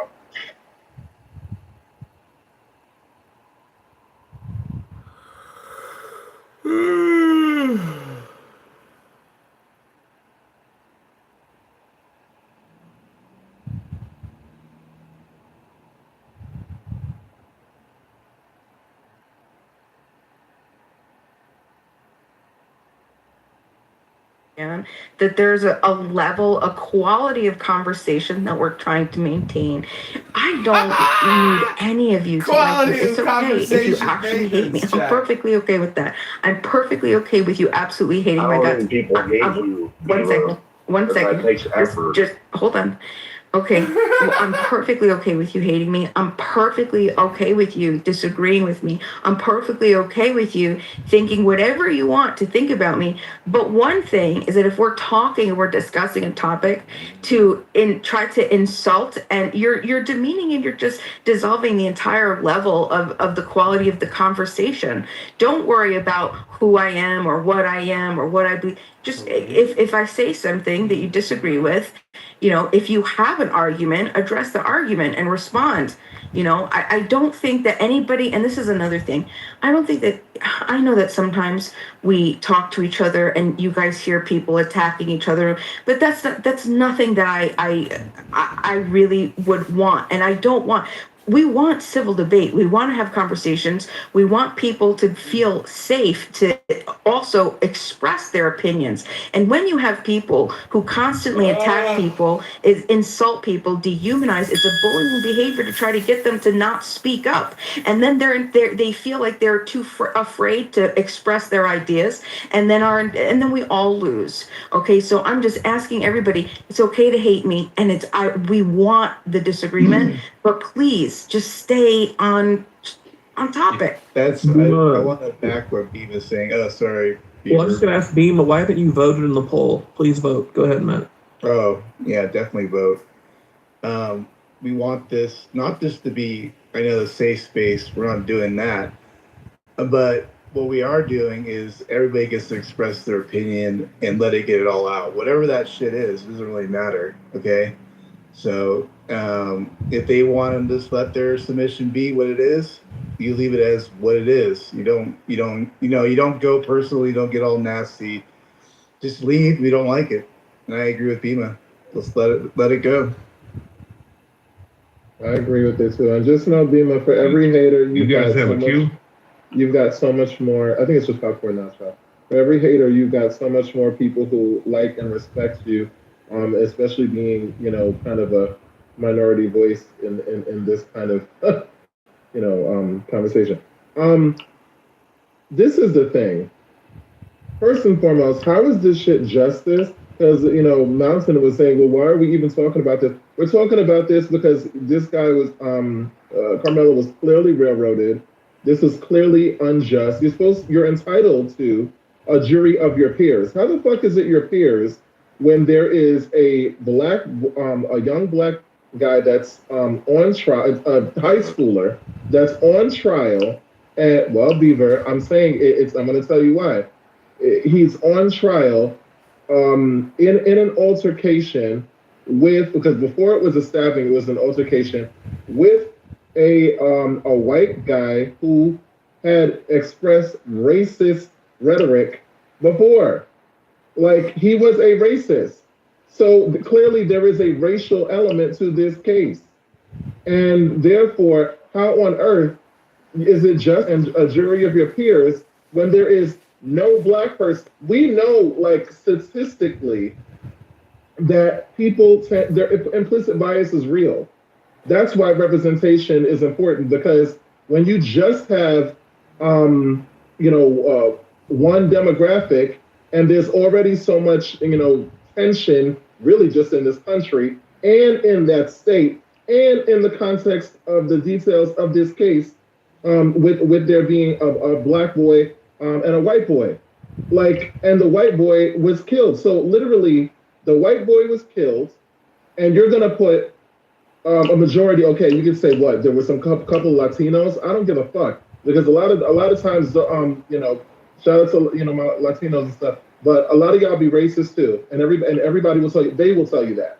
Okay, so I'm not. I think it's a complete. Jay, have you served on a jury? Have you ever been in a pool for a jury? Yes, I have. Yes, I have. When you went through the pool of the jury, how many people were in the jury pool when you sat your first pool? I don't remember. It's a long time ago. Okay, well, average. What do you think is a jury pool when they pull when you come in the morning and it's your day of jury duty? How many do you think average come in? There were a lot. Ballpark. What do you think? I think it was like 60. Okay, say 50, 60 people come in the jury pool, and then people use their excuses why they don't want to be there. And then they do the voir dire, right? They start asking the questions. So what do you remember being asked when you're sitting there in that pool of 50 people? Do you remember the questions? I don't remember. I really don't. This is a long time ago. I don't like jury. Okay, but there's basic questions, regardless really what state you're in. They're going to ask often the same questions, and people will have the excuses. Moms have obligations they try to get out because they have the young babies, or people have work obligations, and people have different excuses. Some have medical excuses, but then they narrow that pool down of the 50, 60 people, and people start getting dismissed, and then they ask if people have a problem being unbiased, and whether they have biases, or if they have relatives that are police officers, or they've been a victim of a crime, and if they could be unbiased in a case. So they weed out more people leave, right? So that initial pool after the voir dire and all the excuses, gets reduced down. So you think there's a possibility in that scenario, in that case, they also wanted to dismiss people that worked in education because they felt there could be a bias. And there were 3 black jurors that in the pool that, if I recall, and you can find, because there's articles about this, that felt that one felt she couldn't be unbiased, or she would have a bias. And I think the other 2 were teachers. Which then it's Texas, where there's a big Hispanic community, and there's an Indian from India. There's a big community from India in that part in Frisco, Texas. So there were several.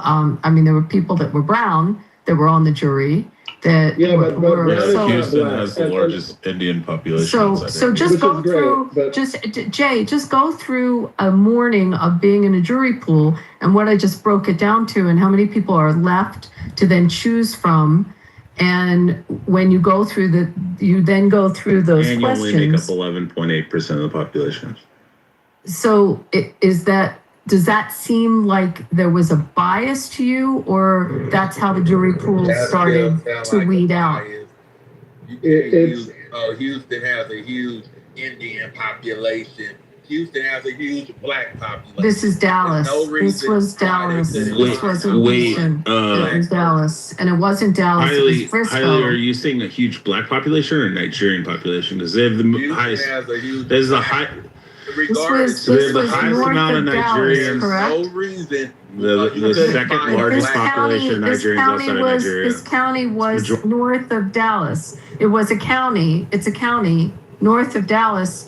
And you look at the population, but I just went through. Have you sat on a jury? Whoever I'm speaking to, have you gone through jury pool and watched this? I have been to a jury 2 times. Okay, so do you remember? Was it 50, 60 people black when you went to the pool in the morning? How many? About 100 people. And were you in a big city or a county? Where'd you do it? Were you in Santa Clara County. Okay, yeah. So then they start going through the people that have exemptions or have the excuses. And what did it whittle down to when you said 12 people?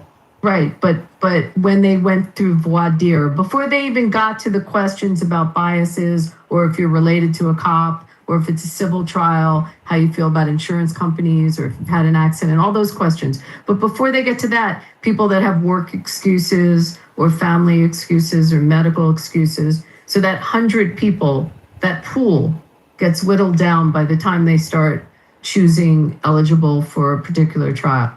Do you remember that happening? Yes. So the county where this was in is the town was Frisco, which is I don't know what the population, but it has a big population from India there and a Hispanic population, as well as whites and as well as blacks. So when they went through that pool, what was left in the pool who knows if it started with 50 people or 100 people, but it whittles down. So again, I'm asking where the bias was. Well, the thing is, right, but Abby, what I think what you're not taking into account is, well, first of all, before I even mention that part, because they're going to, of course, say something about that. I just wanted to confirm this. The African American or black population in the city of Dallas. It's not city of Dallas. It's specifically not the city of Dallas, and it's a county that's north of Dallas. So you have to look at that county because that's where the pool comes from, not the city of Dallas. It's a different jurisdiction. Look at the jurisdiction where the trial. It's Frisco, Texas. Look at the jurisdiction where the trial is and the demographics of that jurisdiction, because that's where the pool comes from, not a neighboring county. Okay. So it also depends on the defendant and his attorney, because the last jury I was in, he didn't want any black people. But they can't say, if they do that, if they specifically say they don't want you because you're black, then in fact there is a bias and that can be appealed. That's different. They should do that because I think 5 days just sitting. I think that this should have been 5 days, but yes, I did. And all the black people that got called, they got dismissed. He didn't want it. What kind of trial was it? Yeah, but I mean, now you're going to something else about what? About something else. Rape trial. And what was the defendant, white or black? Latino. And yeah, which doesn't have any bearing on this. Why are you talking so much about? Because you specifically said that it was biased, and I'm asking you to go through the process. I'm not just saying. I'm just trying to be logical with you, JJ. Right, but you're going into now. You can find other things wrong with the trial if you want to. If the objections were not, if there were actual problems with evidence that was submitted or objections that. But I'm asking you through that jury process to show me. Right, Abby. What I'm saying is that if you was convicted of a crime, I've actually been in many trials. One woman. I've been in many trials where there's white people in the trial and the whole jury is black. Would you think it's biased if you didn't have not a woman? Yeah, I'm trying to tell you, I've been many trials, and I've in the city of Philadelphia where the litigants are all white and the jury is all black. Because that's the pool in the city of Philadelphia. That's who it, you get postal workers. I mean, think about who shows up for jury duty and who likes to sit on juries and doesn't want to go. Your mom. You know, I don't think anything she has to say. Italian mob? What the fuck are you talking about? Yes. Italian mob. I'm not Italian. I already know. I know you're not. I just know that you work with. You ain't never seen an all-black jury with a winner.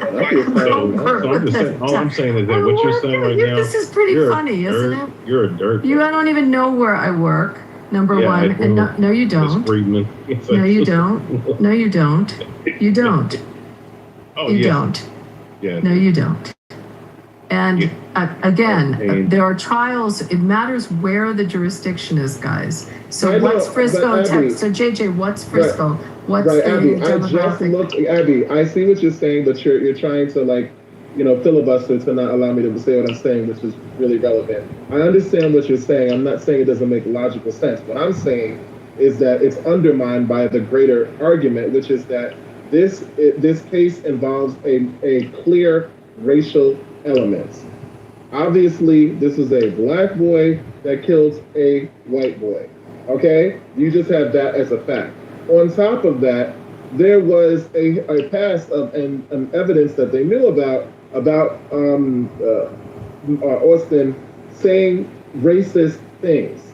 Okay? So clearly, this is somebody who could have had where did that bias. come up? Where did that get objected to in trial? Was it brought up in trial? I don't know. I'm not, Abby. I don't have all day to sit around. JJ, you're bringing it up, so I'm asking you. There was evidence submitted in trial. Was that something that was submitted by the defense and objected to by the prosecution? When was that submitted and objected to? I don't fucking know, and it doesn't matter, Abby. But you're saying it, so I'm asking you, someone else might want to ask him this. You're saying it, when was that bias, when did that occur? When was that not allowed in court, or was it objected to? Abby, it doesn't matter. Well, no, because what I'm saying is that the jury, it doesn't matter, because my point is that the jury this case was won during the jury trial, or during the jury selection. Because if you literally have a case with a black boy that killed a white boy in Texas, under Trump's regime, and there was a racial element, of racism, there is no way that this could be that this could be argued fairly with 0 black jurors. I don't care if there were 3 teachers there who were dismissed because they were teachers. They should have said, you know what, we can't get a fair trial in this county, and moved it to a different jurisdiction. They do that all the time.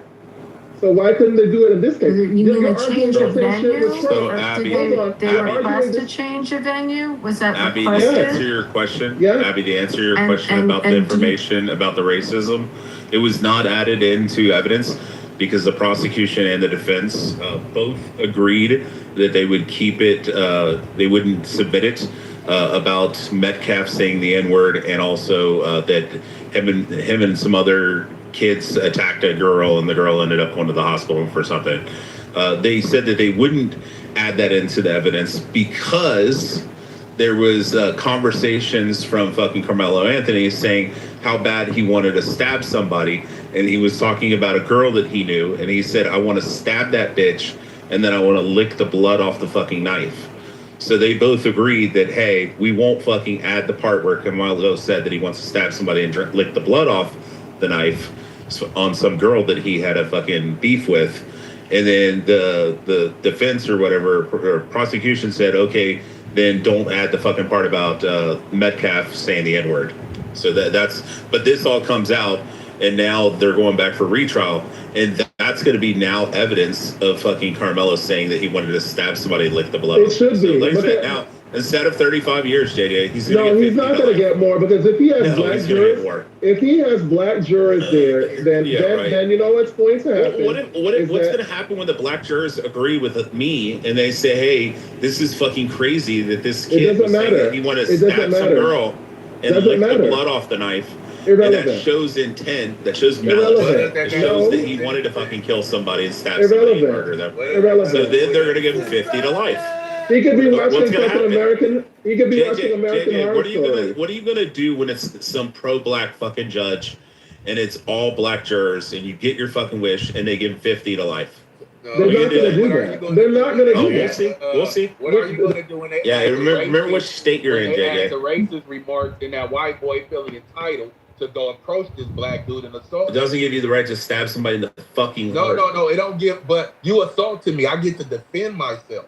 My point is, JJ, black people here are fairly conservative in most parts of Texas, especially Frisco, Texas. Which is why in Frisco, like if you're talking a specific neighborhood in like Fort Worth or Houston, maybe you could get away with this argument, or San Antonio. But you're in Frisco, you're gonna get fucking West Africans who are black, and you're gonna get African Americans who live in one of the most affluent fucking places in the United States. They're going to agree that a young black kid saying that he wanted to stab a girl and then lick the blood off the knife is going to get 50 to life. Yeah, they're not. You guys all said I don't know why you guys are We understand conservative mind state would think that. But let's think logically. Regardless if he said, I want to stab a girl and lick the blood, did he approach the white boy and assault him? Yes or no? No, he was in their tent. They asked him what does that mean? to He fucking was leave. in their tent. Yes, where he wasn't supposed to be. He was in their tent. He was in a place he wasn't supposed to be. Did they have a deed for the tent? He said no. Did I they ain't own leaving. that area? Did they own that area? He got up, said, touch me and see what happens. They All touched right, him so and he shoved him got on the up- shoulder. he got And then up he pulled and out a said, knife and touch stabbed him in the heart. He got up and said, touch me. All right, cool. That Okay. is correct. So did they touch him? Okay, let me ask you a question. In this situation, if you're a 17-year-old and you stand up and you say, touch me, white boy, and I shove you in the chest. Yeah, What's Hailey, let me ask you a question. On you. Let me ask, that's fine. You can go get the police. Metcalf could have been arrested. That's fine. I get to defend myself. Listen, but how would you defend yourself? Would you stab or shoot me, or would you beat the shit out of me? Whatever I feel dead. No, just answer the honest to God question. You're 17. I shove you on the fucking shoulder and say, get out of here. Answer you want to hear? No, I'm asking you direct I get answer. to protect myself. Yeah. No, that's not true. That's not true. What's going to happen? That's not fucking true. You can't, after somebody shoves you, get a fucking machete and chop them up into 1,000 pieces. No, not get You one. can't. I can't go get one. You can't. But hey, if I got a little, You can't pull a motherfucking machete out of your pocket. You can't pull a goddamn machete out of your fucking jeans and start whacking somebody over the goddamn head. What am I supposed to let you do? Shove me? Then punch me? No, you go get the police. Carmelo should have walked the fuck away. He should have walked away, got the police,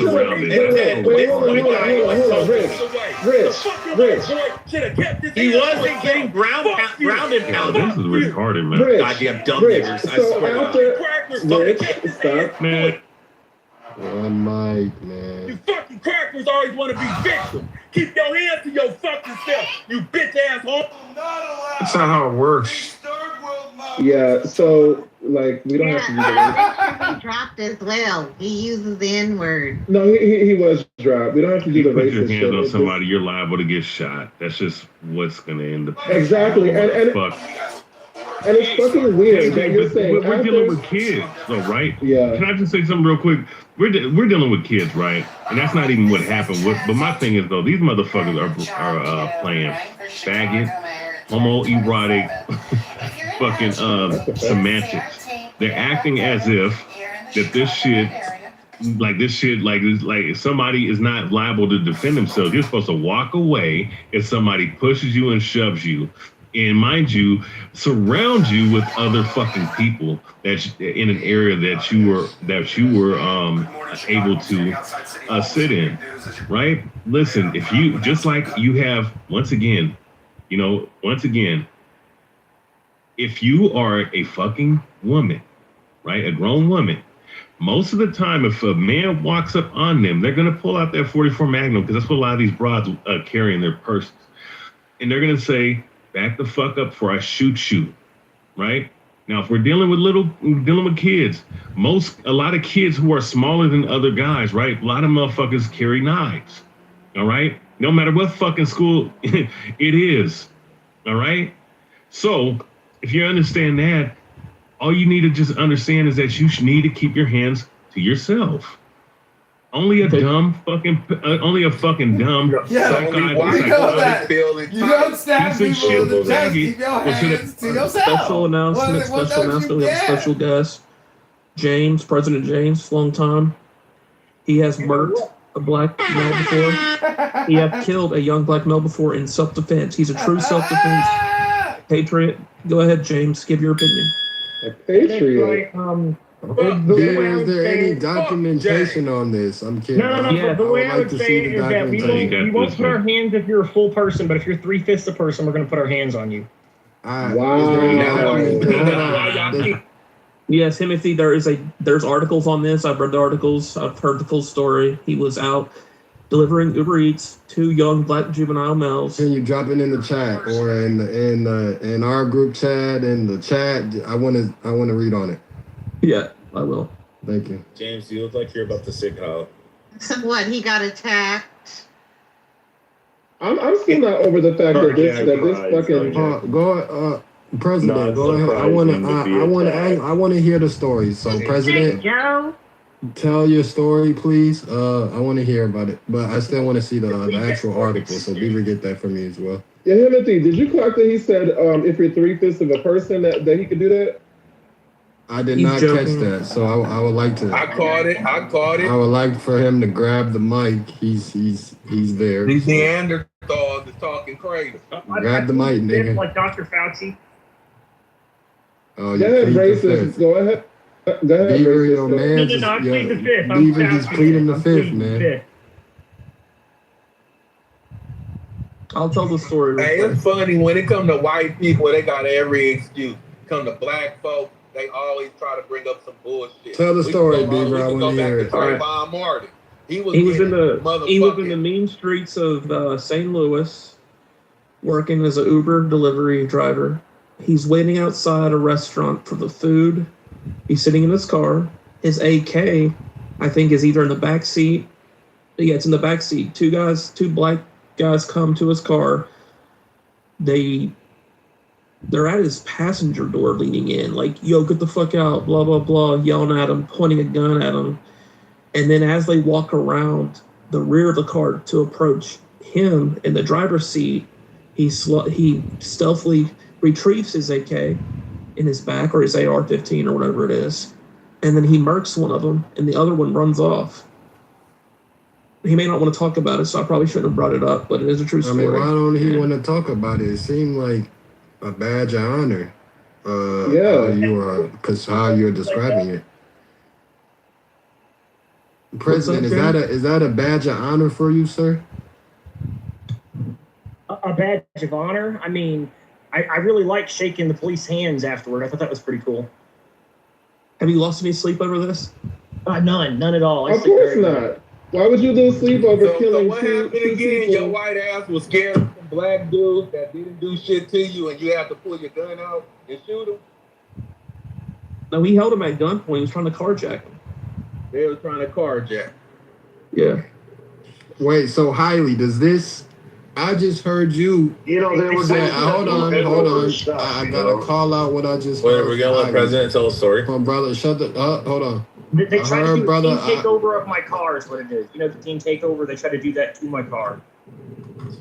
So in this situation, Hailey, I just heard you say, you know what I mean, crackers, honkies, actually, I believe the word you used, should keep their hands to themselves.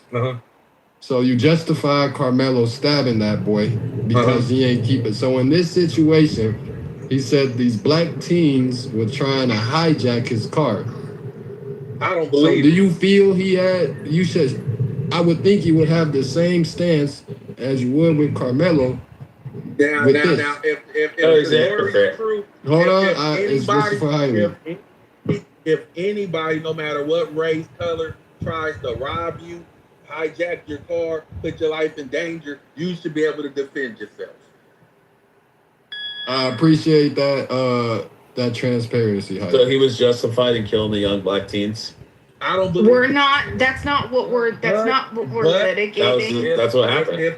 Hold on, but wait a second. Try to kill this honky. If them black dudes put guns on this honky, he has every right to defend himself. So first of all, I just want to remind everybody. Shout out to the president. When we're litigating whether Carmelo Anthony is guilty of murder or not, we're not saying was this justified. What we're saying, sorry, Hailey, could you mute up? My bad. Sorry, baby, thank you. What we're saying is according to the statutes of this particular state, can we prove that this is, murder beyond a reasonable doubt, right? And so there's multiple elements to murder. A murder is weird in Texas. I hate the way that they do it, but there's basically two different theories. There's the intentional, and then there's the knowing. So even if you don't have to have, like, the intentional is, I want to kill him I'm going to hurt him with the objective to, like, kill him or hurt him, right? And then there's the knowingly, which is, I did this act, and this act caused I did this act. Hold on. No, it's not. But the act is a reckless. Talking about a reckless act, Bima. I'm sorry. I'm trying to help you with it. You literally described killing and murdering.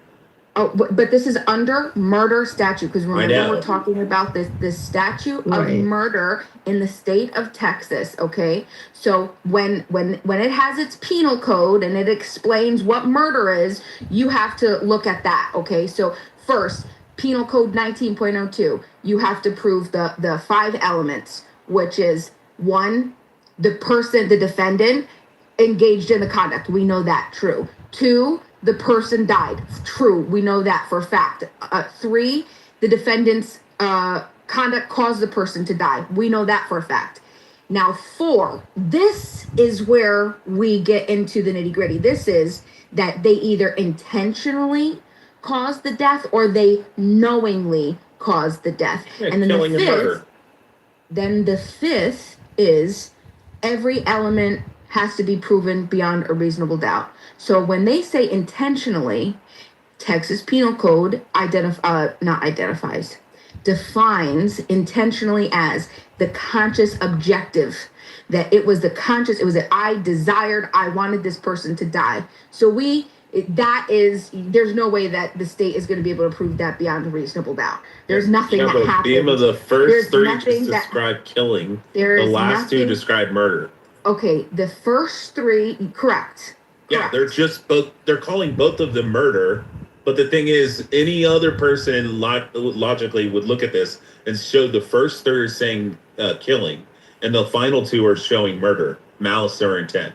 Right, but the whole thing is that we're trying to differentiate between. So there's number 4. The 4th element is what we're deciding right now. Did they intentionally cause the death? Which there's no way that the state can prove that. Stabbed him in the heart. Yes, but you cannot prove the conscious. And he bled out. But you cannot But you cannot prove a conscious subjective desire in Carmelo's. There was nothing. It doesn't have to be a desire. It has to be an intent. No, when you stab somebody in the chest, literal, that's intent to kill. Rich, you're arguing. You don't have to argue. Hold on, you don't have to argue with me. Argue with the Penal Code. I'm not. I'm agreeing with the Penal Code. 6.03 defines intentionality as a conscious objective or desire. Yeah. A conscious objective stab somebody to in the cause heart. Death. But the conscious objective to cause death, Okay, that's how Bima, if intentionality. Ray and I are having a fight, I'm trying to show you if Ray and I are having a fight. I'm not. No. You're trying to show me nothing. 19.2 is it 1902 is what you're reading? No, 1902 Texas Penal was Code. 1902 B1 was the what murder is, right? Just murder. Okay, so And that first degree what the murder is prosecution has to 1902. prove. But 1902 is first degree murder, Right. which is Well, there's no intentionally or first degree, knowingly, there's no first degree murder. It's just intends to cause serious bodily injury and commits an act dangerous to human life. That's Right. first degree. The manslaughter, no, there is no 19 first or second degree. Abby. It's just they're murder. calling it first, but under 1902.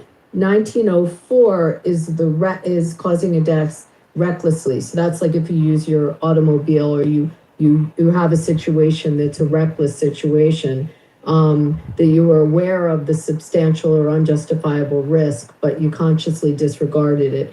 That's different than the act that's dangerous to human life in first degree, or what they're calling 1902. So are we reading the same penal code? That's correct. There is no first or second or third. No, there is no degrees in Texas. It's murder versus manslaughter. Yes.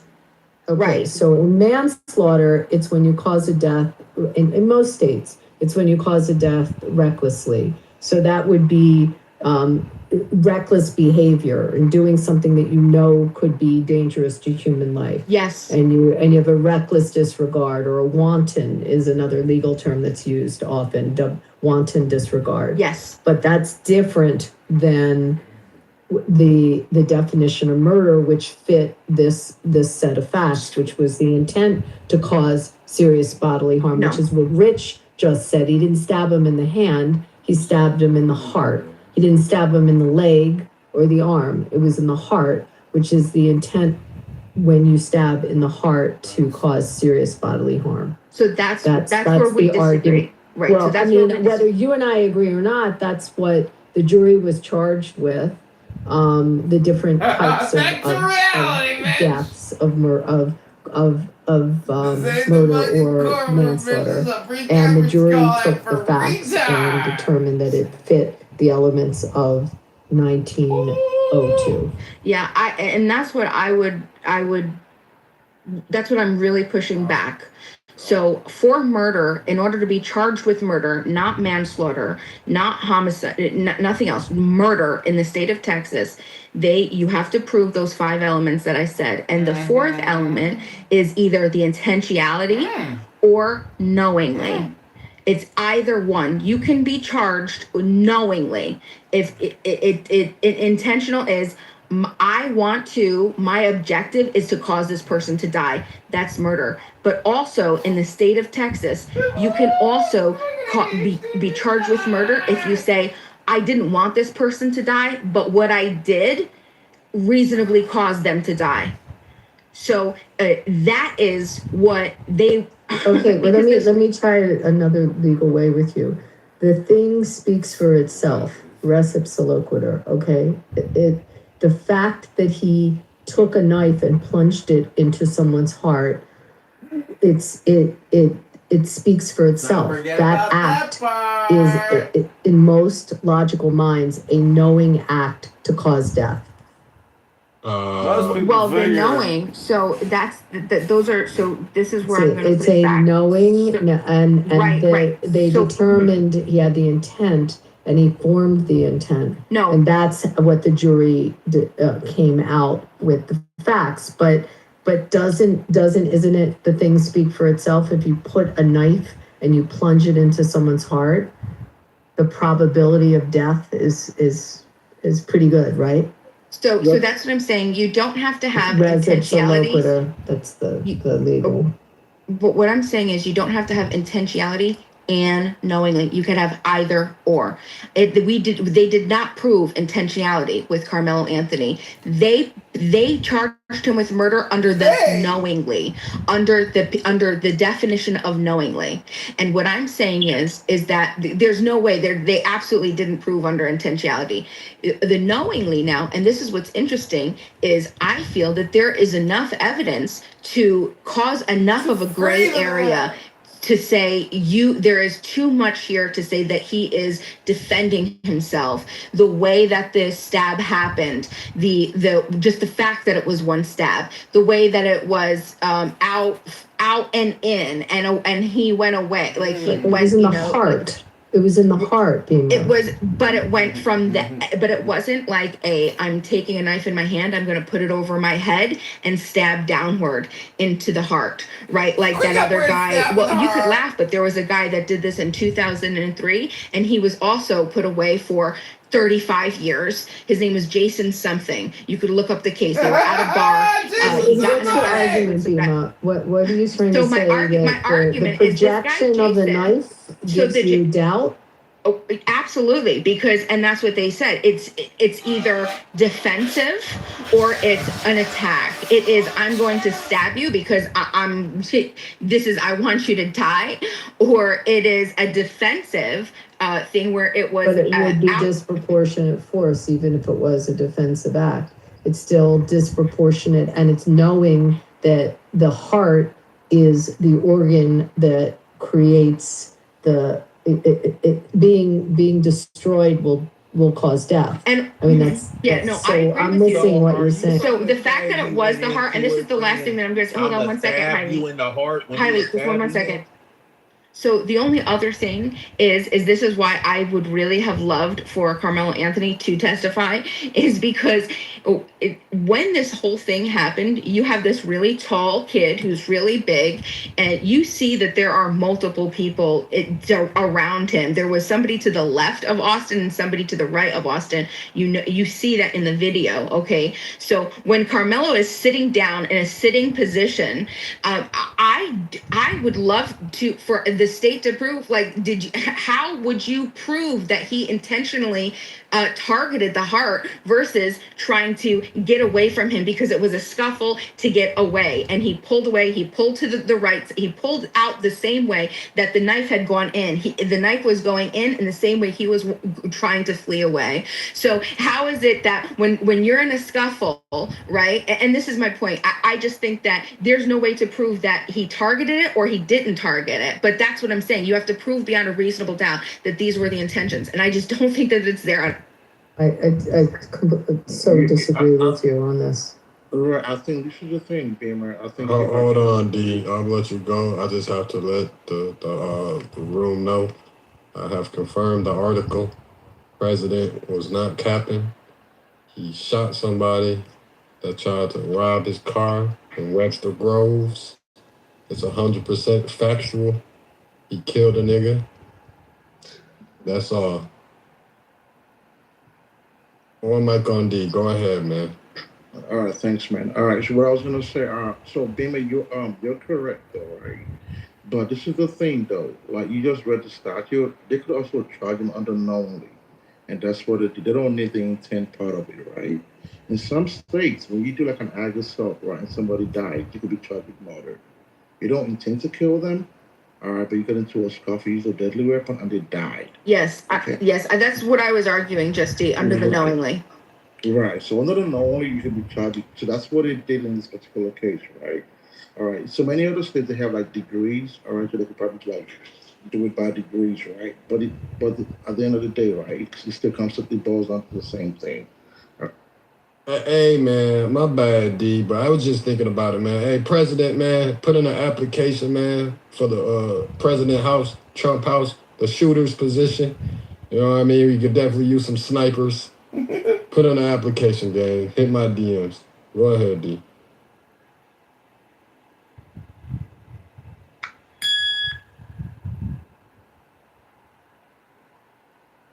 So, Justy, did you follow what my argument was? I definitely don't believe that there was under intentional. You can't. There's no way that the state would have any way to prove intentional.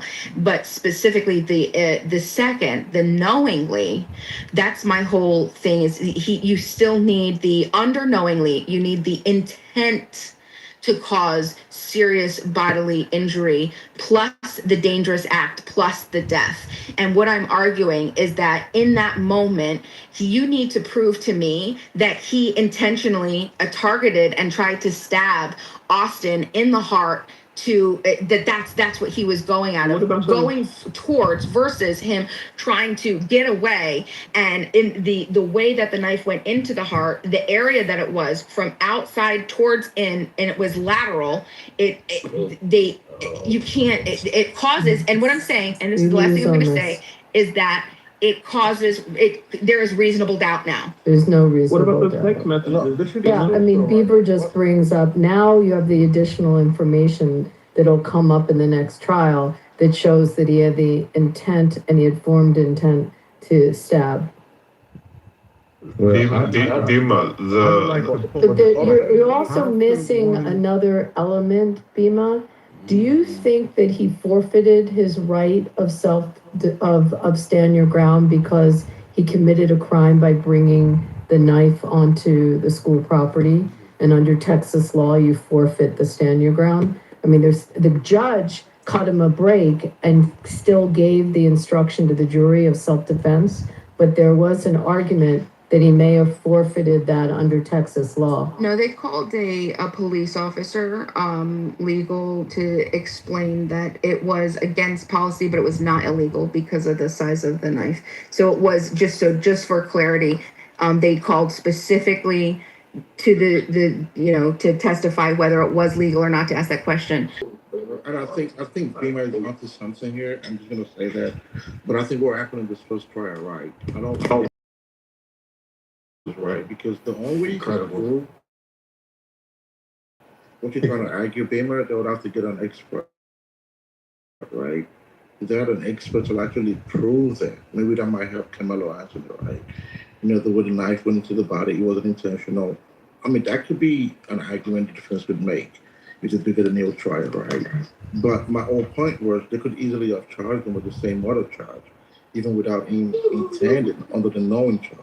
Because that's done in different states, right? If you back your car into someone, right, you knock them over and they eat their head on the freaking floor and they die, all right? You didn't intend to kill them, all right, but they died, right? You're going to be charged with murder. It's the same thing, So, but if you have a good attorney, right, they can probably downgrade that, maybe like an ag manslaughter, then you give him 20 years instead of life. I think that's the best we could offer for this kid, all right? If he gets a new trial and they get experts on the stand to actually prove that, maybe it could be a downgrade. What I'm saying. Well, so just to clarify, then, right? Because it's something that Abby said there, right? And I think she intentionally misrepresented that. You disqualify self-defense by being the aggressor, and so there's no such thing as any one of us being attacked, and then we're defending ourselves. And even by the brother's own admission in an interview, they snatched his book bag. That can be considered robbery and also can be put on the table for self-defense. And this is the reason why we don't want to be judged by no white people, that we are not peers. We don't share the same culture, experience, and ideas, because that is a confirmation slant on how she's describing that there. This man was attacked by multiple people, and however he got away from that attack, that is, I mean, even if they was going to still charge him anyway, it could have been manslaughter. It could have been involuntary manslaughter, but murder is definitely intentional. So they already slanted the jury in that direction. But I'm asking the legal people, though. I mean, whoever would know it better than I'm articulating. All right, so this is the problem with what you just said, though, right? So, and I'm also black, right? So I don't know if the book back, like you just said, came up on trial. I mean, I've never heard that they took his book back from him. All right, because if that was the case, right? I mean, that's an argument that somebody could always make, right? But that never came out. So I don't know where you got that from, right? So if that was true, I think, if new attorneys, if they do get a new trial, they'll also bring that up, right? And maybe work it out, maybe get a plea or whatever, right? So this is the thing with all this case, right? I think the first counsel, all right, from what I've heard, right, and what I've listened to, I mean, I don't think they did a good job, right? Even with the agreement that they made that Camelo would not take the stand, right? That's done in status conference. So when you have a criminal trial, right, attorneys would meet with the judges in chambers, right, during the conference, right? And they would actually have different agreements, right? This was done in this kind of conferences, right? Because from what date, there was no motion in lemon made. I don't know you do a criminal trial and you don't have criminal motion. That's just ridiculous to me. You know what I mean? There's no motion to suppress. You know, there's no motion to indictment. There's nothing like that.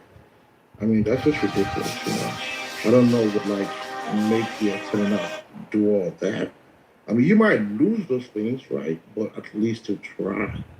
That's So, Viva, just a couple of clarification. You write under the Texas law that knife was not illegal to possess.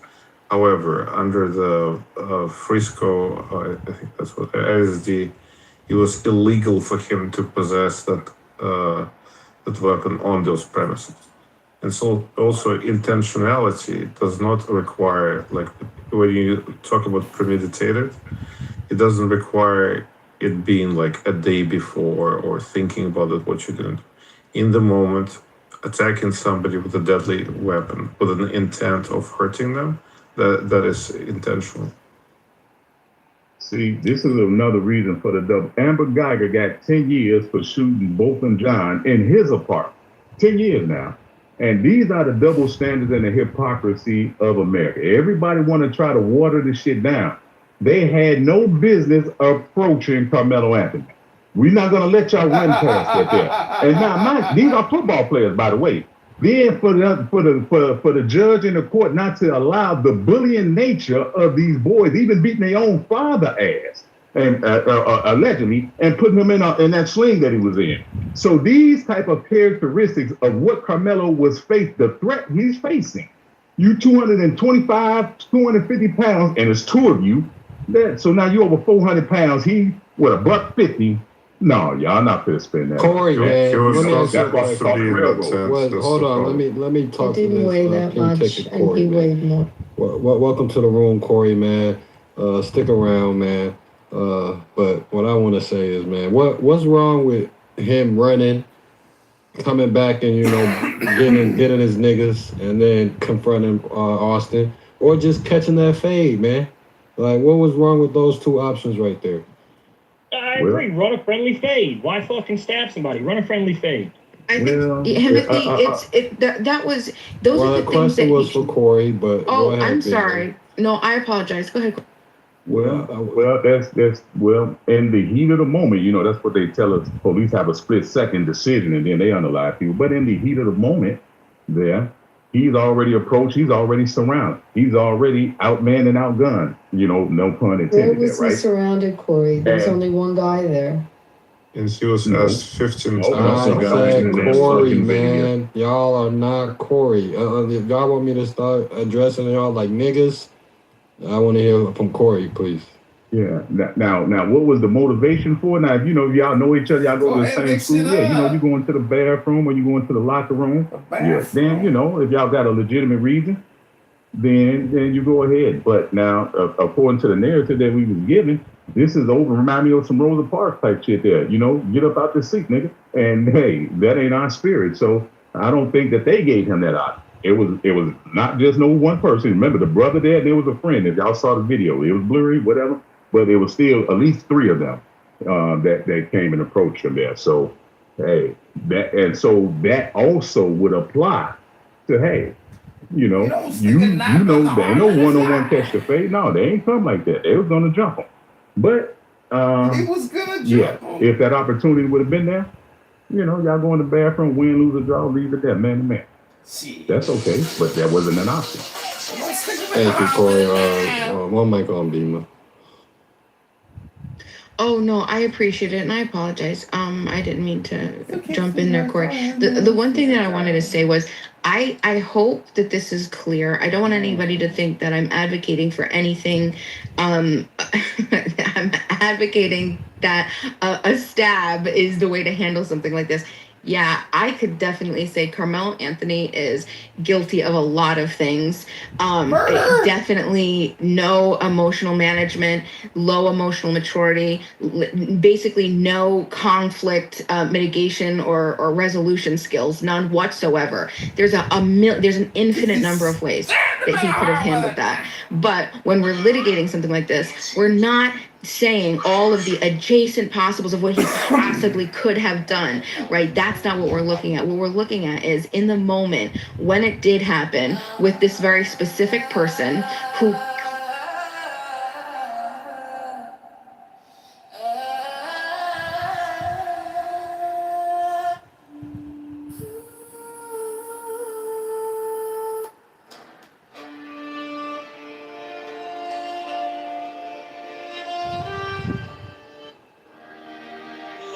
my son hath been this digression from the play.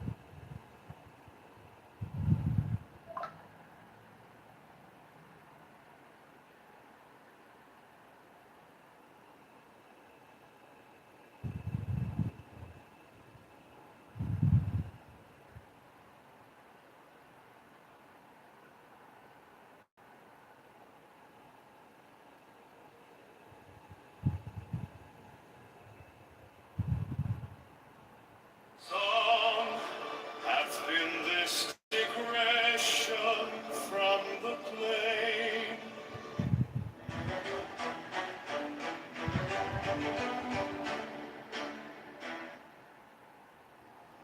Consider the bond of a coat.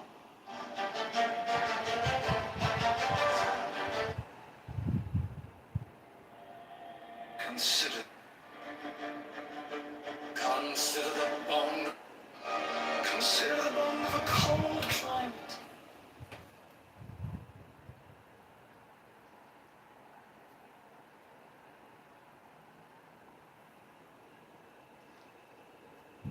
Of a cold climate, how it maketh man a slave. He must have shelter and food with fierce toil. Yet thereby he becomes strong against the elements, and his moral force waxeth, so that he is master of such men as live in lands of sun, where bodily needs are satisfied without struggle. Consider also him that willeth to excel in speed or in battle, how he denieth himself the food he craveth, and all pleasures natural to him, putting himself under the harsh order of a trainer. So by this bondage he hath, at the last, his will.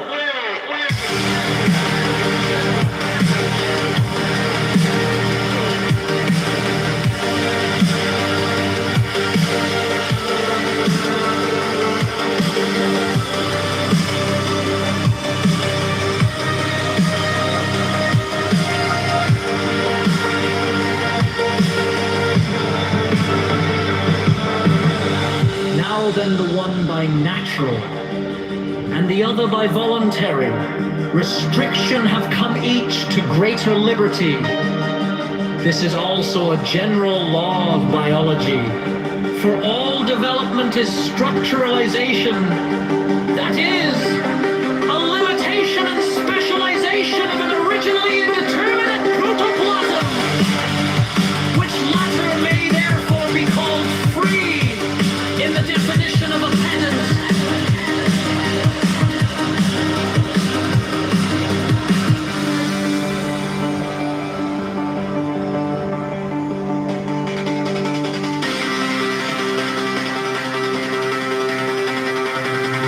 There shall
judgment of any who may seek to limit that freedom for the sake of his own profit or desire or ideal. Every man and every woman have full right either to grant or to deny the body, as the will speaketh within, this being made custom, the evils of love, which are many, extending to the disturbance not only of body but of mind, and that in obscure paths shall little by little disappear from the face of his unspeakable glory.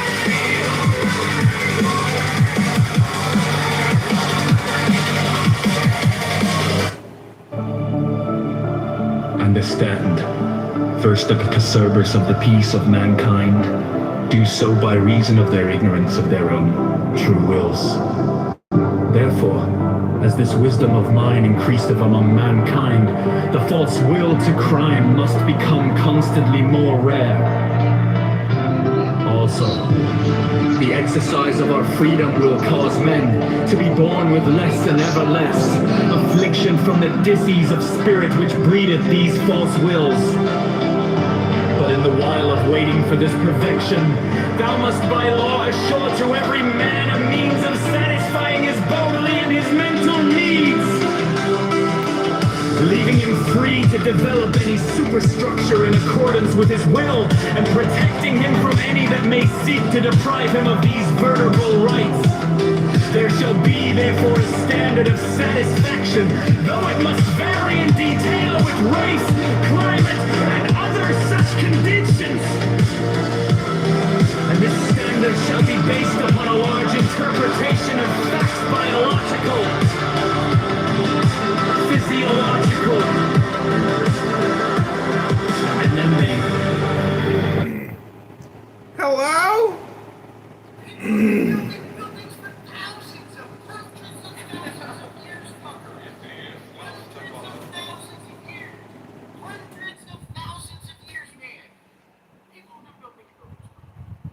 I'm in a building right now talking on a conference call app to retards. Hello?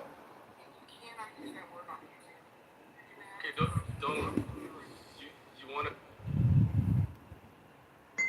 Yeah, you can't say retard on YouTube.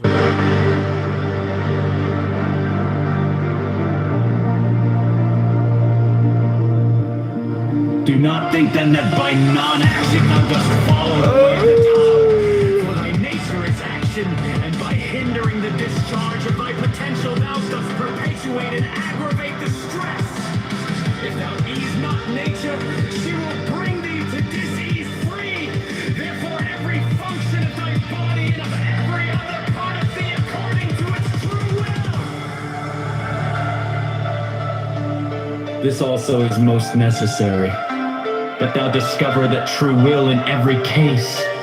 For thou art born into dis-ease, where are many false and perverted wills, monstrous growths, parasites, vermin are they, adherent to thee by vice of her mating, out of infirmity or of evil training, and of all these things the subtlest and most terrible, enemies without pity, destructive to thy will, and the menace and tyranny even to thyself, all the ideals and standards of the slave gods.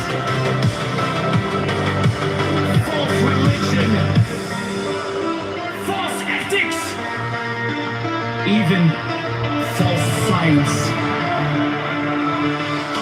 History lies!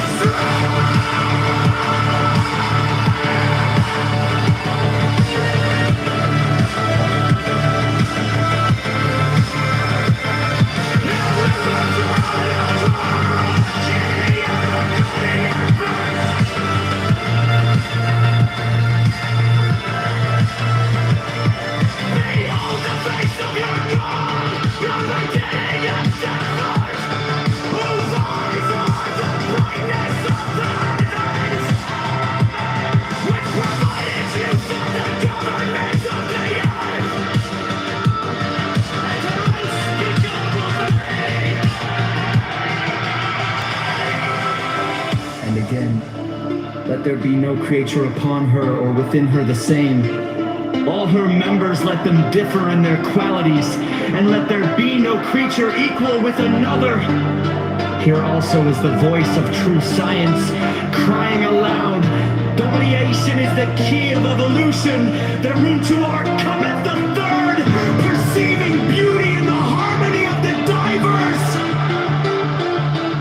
Know then, O my son, that all laws, all systems, all customs, all ideals and standards which tend to produce uniformity, being in direct opposition to nature's will to change and to develop through variety, are accursed. Do thou with all thy might of manhood strive against these forces, for they resist change, which is life, and thus they are of death.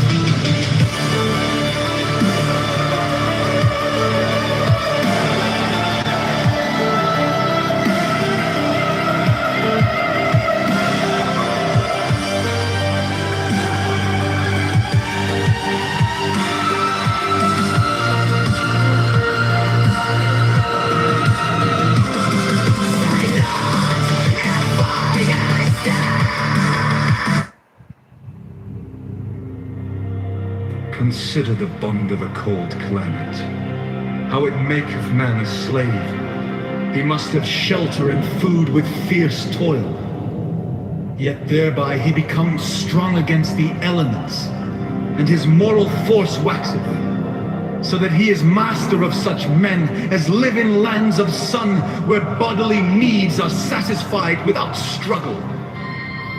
Consider also him that willeth to excel in speed or in battle, how he denieth himself the food he craveth, and all pleasures natural to him, putting himself under the harsh order of a trainer, so by this bondage he hath at the last his will. Now then, the one by natural, and the other by voluntary, restriction have come each to greater liberty. This is also a general law of biology, for all development is structuralization, that is, a limitation and specialization of an originally indeterminate protoplasm, which latter may therefore be called free in the definition of a pedant. There shall be no property in human flesh.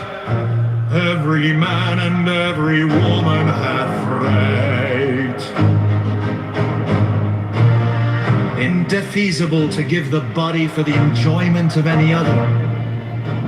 The exercise of that right shall not be punished either by law or by custom. There shall be no penalty either by loss or curtailment of liberty, of rights, of wealth, or of social esteem.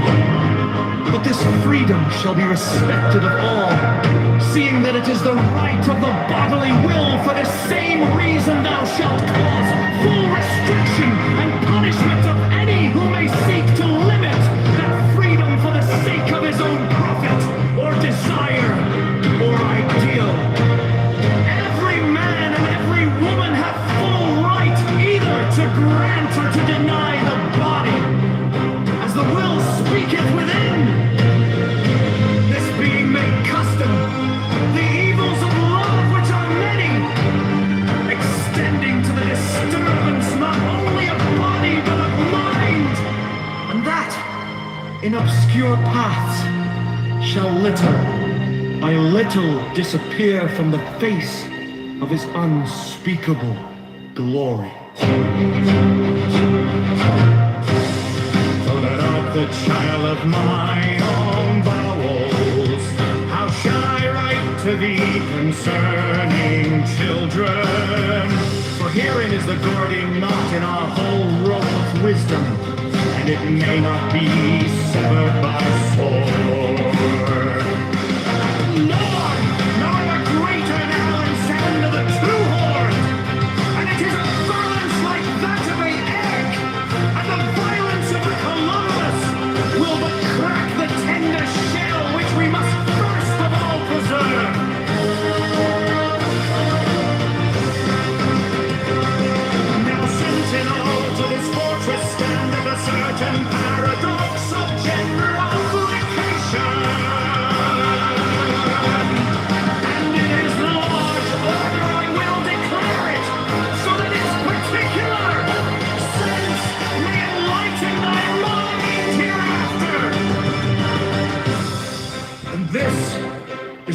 paradox that there are bonds which led to slavery and bonds which led to freedom.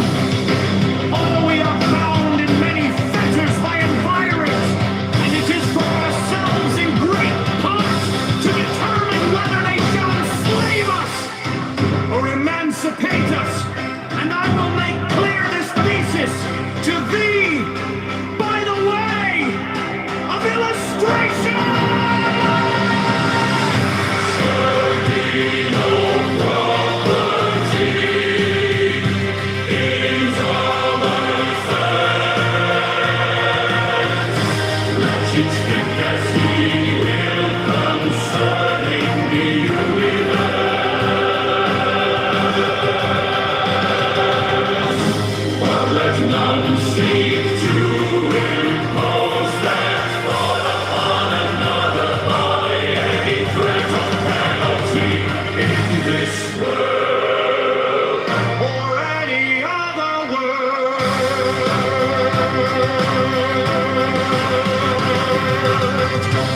Look now, though I enkindle thee to effort in thy way,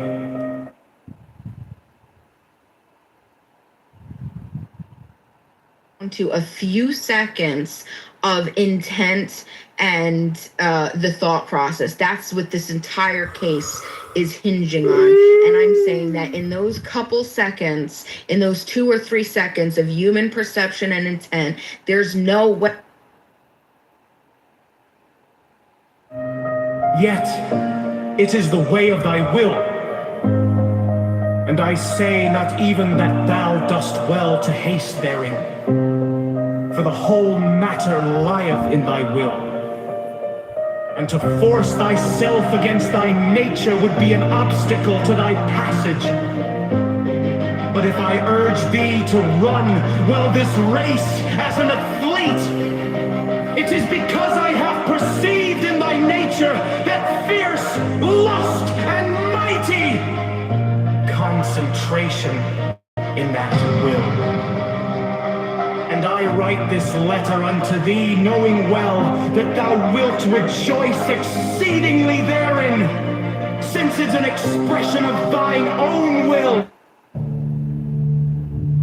Understand the trees that the disturbers of the peace of mankind do so by reason of their ignorance of their own true wills. Therefore, as this wisdom of mine increaseth among mankind, the false will to crime must become constantly more rare.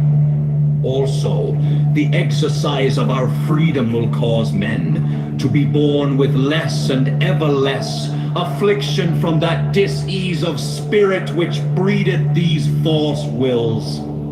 But in the while of waiting for this perfection, thou must by law assure to every man a means of satisfying his bodily and his mental needs, leaving him free to develop any superstructure in accordance with his will, and protecting him from any that may seek to deprive him of these vertebral rights.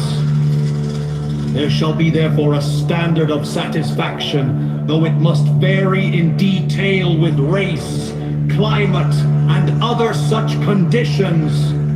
And this standard shall be based upon a large interpretation of facts biological, physiological, and the like.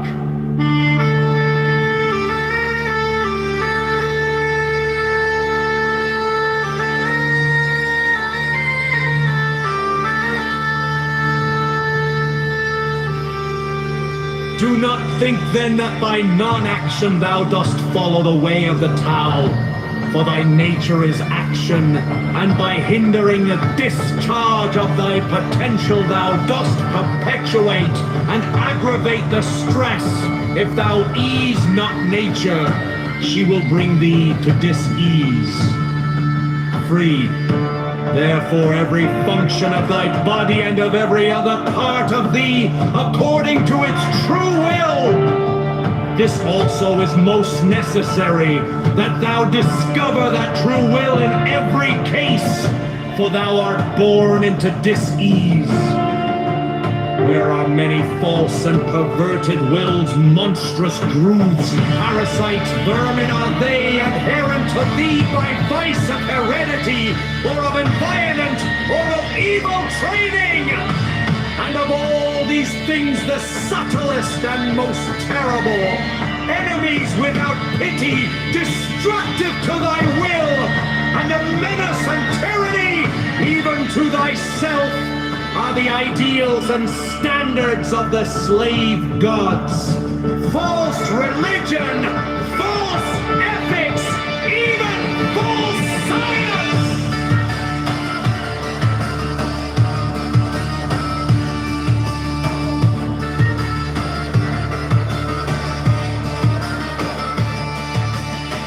Consider my son that wert in the call, or key of the 30th verse. Behold the face of your God, the beginning of comfort, whose eyes are the brightness of the heavens, which provided you for the torment of the earth, unspeakable variety. And again, let there be no creature upon her, or within her the same all her members. Let them differ in their qualities, and let there be no creature equal with another. Here also is the voice of true science, crying aloud, navigation is the key of evolution. The room to art cometh the third, perceiving beauty in the harmony of the diverse. Know then, O my son, that all laws, all systems, all customs, all ideals and standards which tend to produce uniformity, being in direct opposition to nations' will to change and to develop through variety, are accursed. Do thou with all thy might of manhood strive against these forces, for they resist change, which is life, and thus they are of death.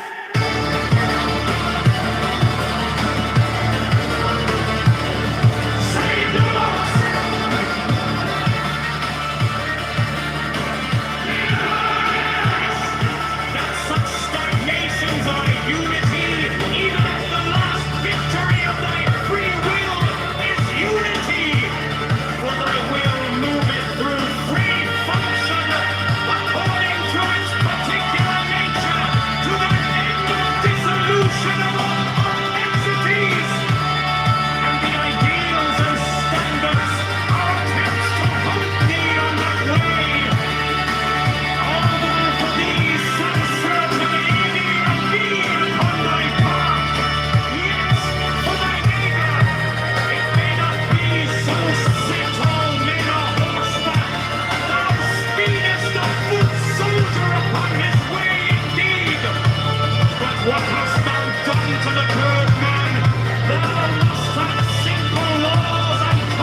Consider the bond of a cold climate, how it maketh man a slave.